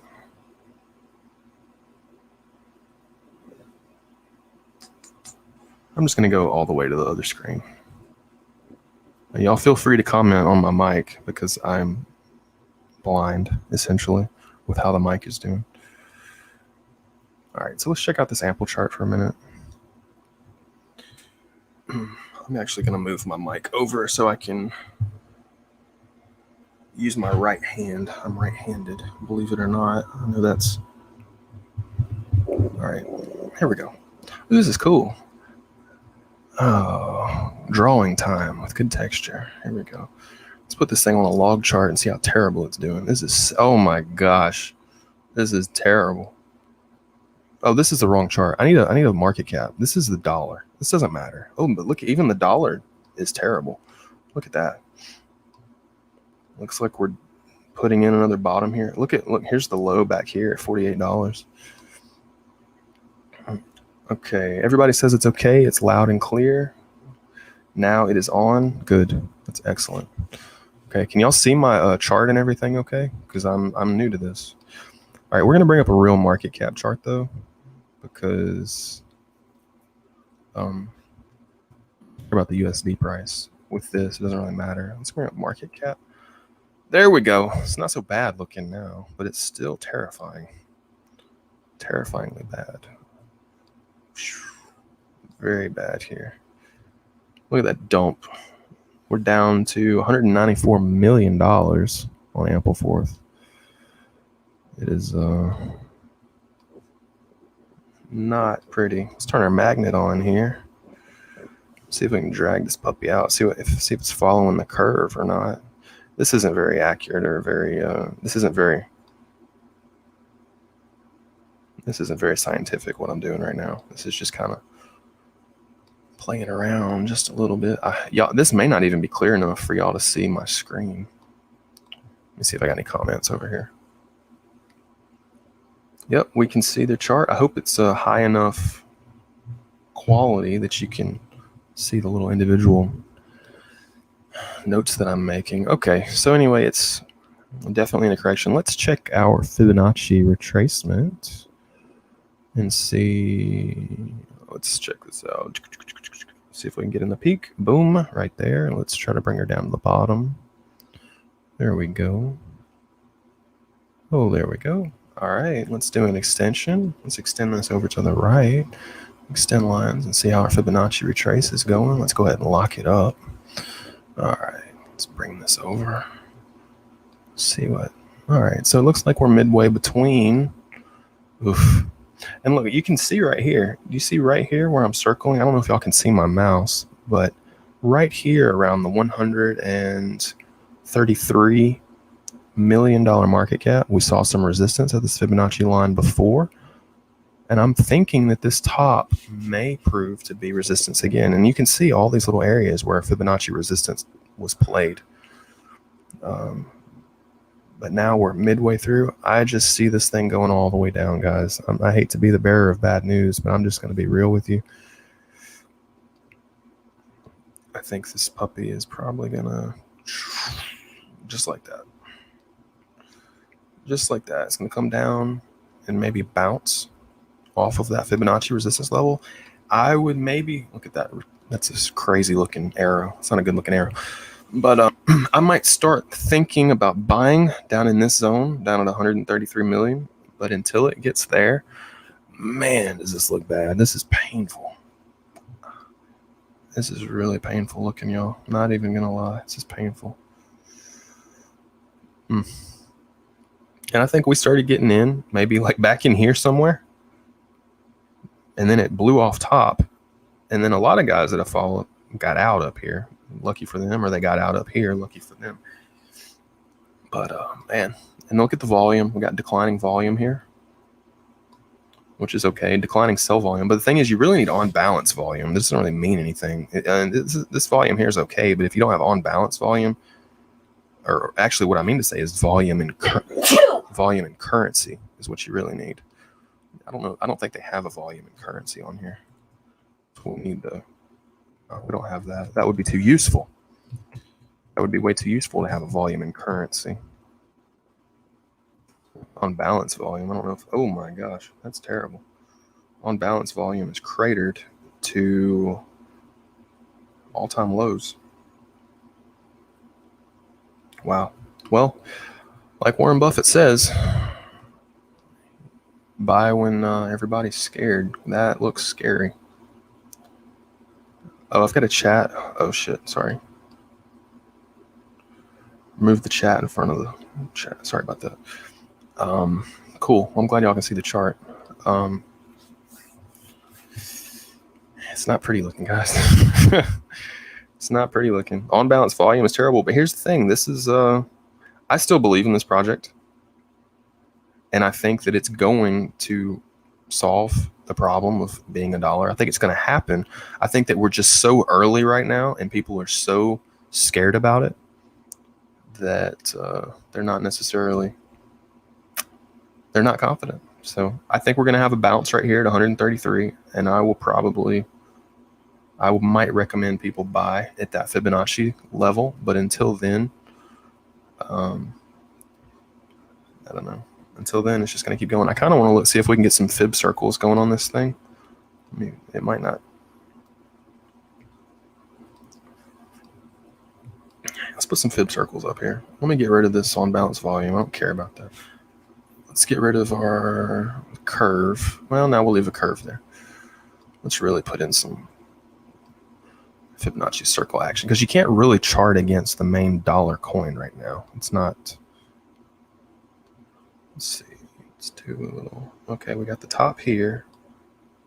We got the bottom here. Let's see if I can do this.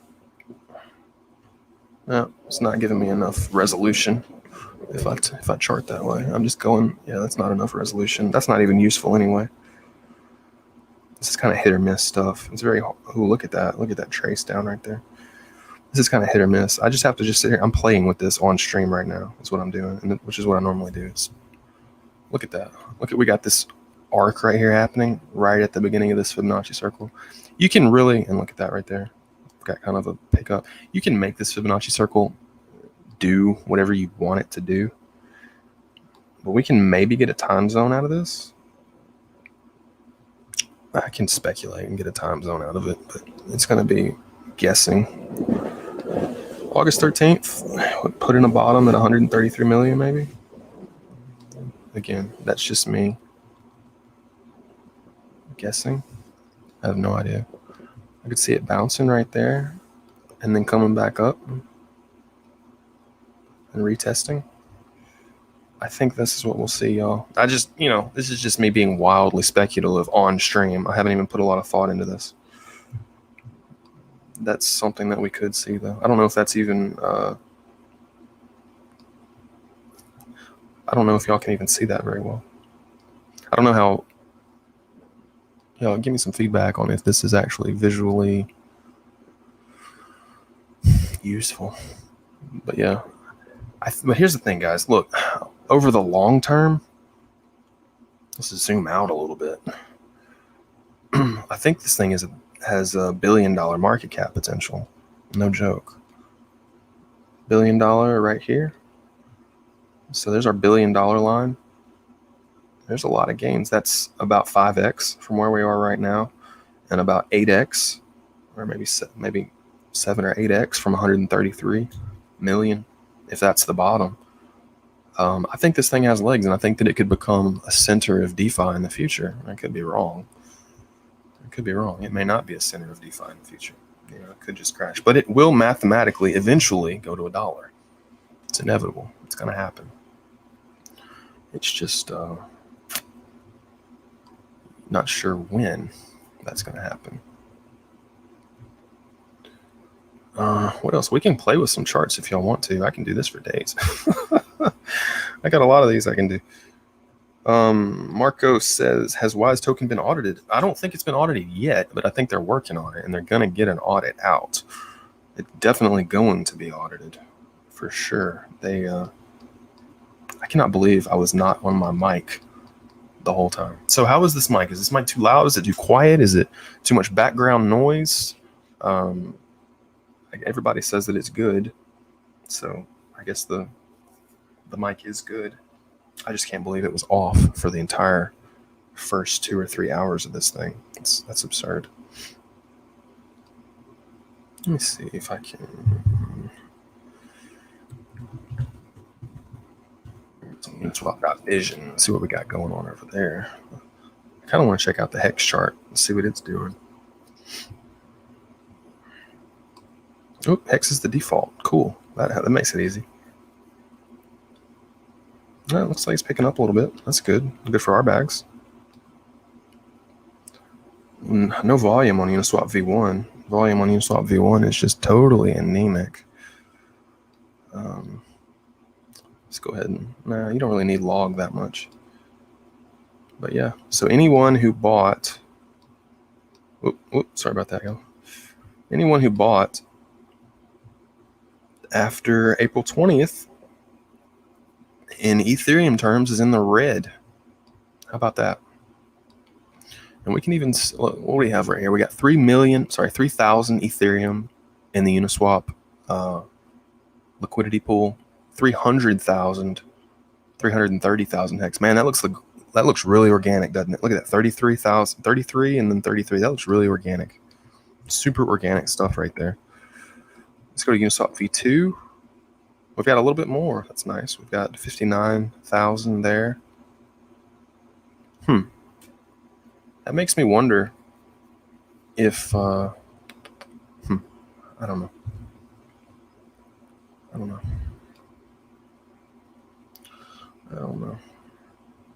Ram Mobin says pretty clean sound. Yeah, it is a Blue Yeti. Yeah, ID says good, but you might make it better with some tweaking. Yeah, it's a Blue Yeti. I don't know anything about it. Maybe I need to turn the gain up. I don't know how this thing works. I just know that it works, and I'm happy that it works. I haven't played with it much. I spend too much time looking at price charts. What else can we look at? Let me see. I'm going to turn this share screen off for just a second. I'm going to take us over to TradingView. TradingView.com. I'm going to log into my account over there so we can look at a few charts. Specifically, something that may go much higher is Zcash. A lot of people have talked a lot of negativity about Zcash for a long time. And not doing so hot. Talk negativity. Now, to be fair, Zcash isn't that high compared to what it has been. All right, let's share screen back again.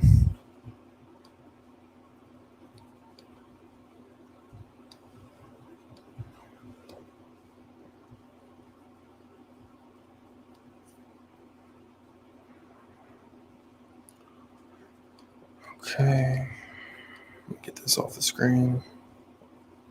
All right, let's check out TradingView.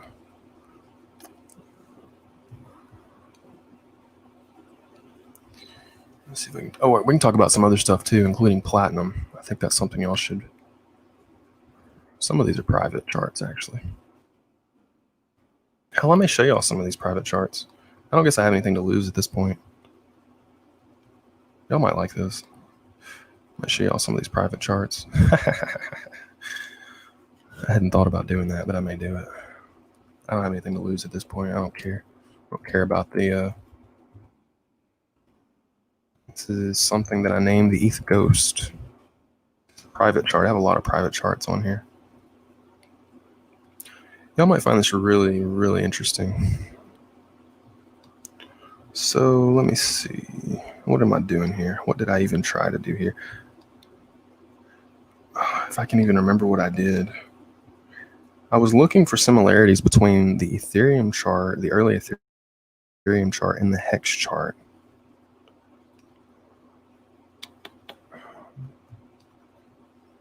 And I was finding some really interesting similarities. But after that, I think the reason why... Okay, so I'm doing a lot of bar counting here, and there are extreme similarities between this. I'm talking about down to the day between this chart, this early Ethereum chart. This is from early 2016, and Hex itself. And I think the reason why Richard erupted on stream is because Hex broke pattern.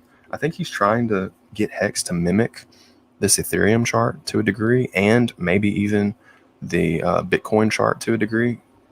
So funny coincidence. After the $30 top in 2011, Bitcoin bottomed at on November the 19th, which just so happens to be a big payday. I don't think that stuff like that is necessarily a coincidence. It might be. Maybe it's a total coincidence. But there's also a lot of similarities with how these charts operate. Like if you count the number of days from this bottom here on October 15th, 2015, to this bottom here, you'll get 174 bars. If you did that exact same thing on the Hex chart, you might also get 176 bars, 74 bars.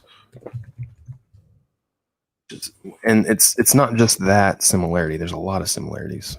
There's a whole lot of time periods that do that.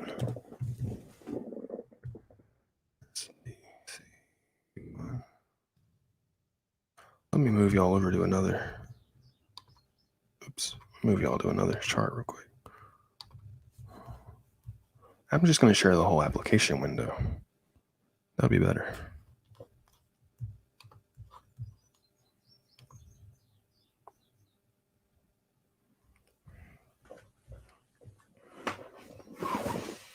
See if this works. Okay. Got the whole application window now. All right, so let's try to draw. Let's put it in the log chart so I can see what's going on a little better. Let's draw from beginning. Let's see if we can get 174 bars in there. Let me turn my magnet on. Real quick. All right. January 5th. Let's see where we get 174 bars. Right. Oh, looky there. Wow. Oh, look at that, guys. Wow, look at this. Very organic. Very organic, guys. Okay, so we take our January 5th bottom and extrapolate out to our June 27th bottom. All right, let's back this thing up. Let's take our October the 22nd bottom of 2015 and bring it out to our Ethereum bottom after the run, 13th of April 2016, and that is 174 bars. So, I don't know. Do y'all find that interesting? Do y'all find that interesting that it's 174 days from that bottom up until the exact same thing happened on Hex? Is that interesting to y'all? I find that interesting. I do. And you can do the same thing all over the place. These patterns are all over these charts. When I'm talking about fractals, this is what I'm talking about. These fractals line up a lot. And look, here's the bear case for Hex. If he's actually manipulating this price, Look at the bear case. I mean, the bull case. Sorry. The bull case for this thing is absurd. Here's, let me see. This would show, if this fractal actually plays out, it would show a bottom in February 19th of 2021. But look at 2021. If this fractal were to actually play out in hex, it would skyrocket in 2021 to very, very high levels. And it would just keep on rocking. Keep on rocking. Up through, I don't know what that is, 2022, early 2023.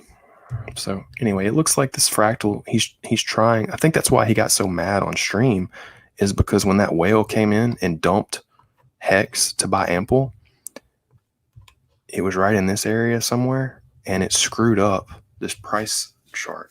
Because you can sit here and step through the candles, and almost candle by candle, a lot of them match up with this entire bull run. I mean, it's just like, I mean, look at that chart. You can look at it. You can look at it yourself. It's pretty similar.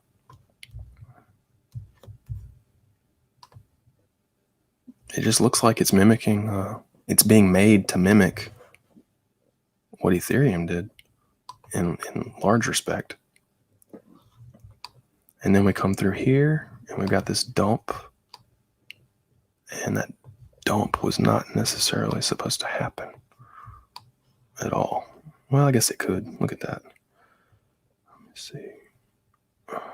That's June, July 30th, 31st, 1st, 2nd, 3rd, 4th, 5th, 6th, 7th, 8th. And then here we're at August 8th. It would have shown a peak in July 29th and then a slowdown. So it's a little off. Maybe this could be the peak right here.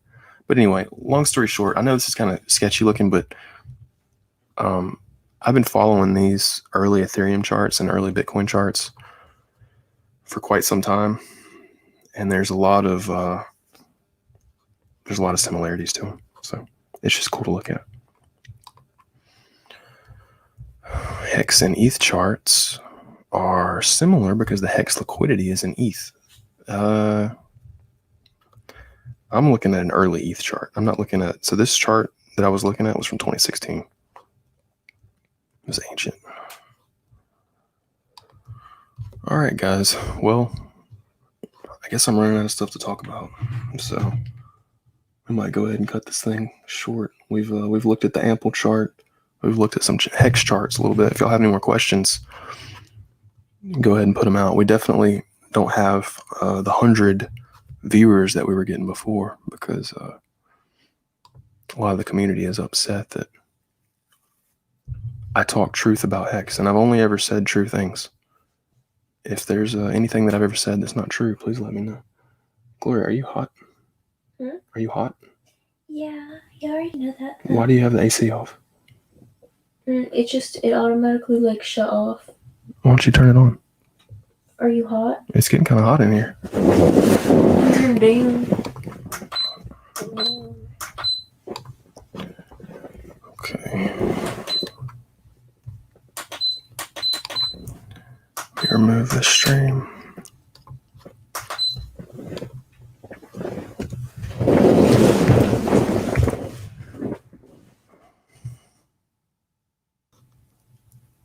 Oh, this is on StreamYard. My Twitter is. Okay. Okay. Let me figure it out. No, I still got a stream on. We're probably going to cut it close here in just a second, because we don't have a whole lot of questions in the chat. We're running out of stuff to talk about.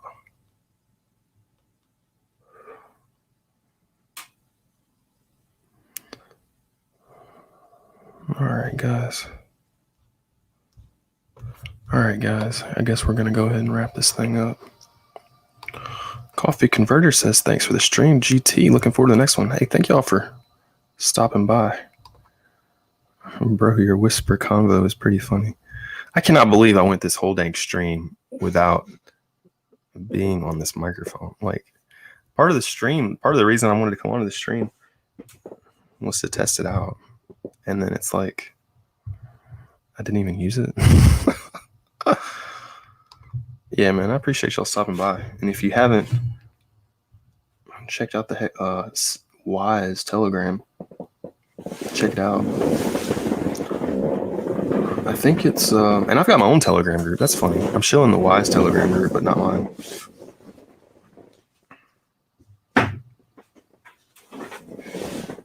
We've got a lot of people in there now. I can't see how many, but yeah, we're winding it down, guys. We're gonna wind this thing down. I think I'm running out of stuff to talk about, guys. At least I got a good mic now. I'm gonna get off and see what is 3:50 right now. I'm gonna see what else is going on. See what my brother's doing. All right, guys. Well, thank you all for stopping by, and I'm glad we had the audience size that we had today. I didn't expect that. I didn't expect to get 50 people in here at a time that we had. So that was really cool. And anyway, we'll see y'all next time.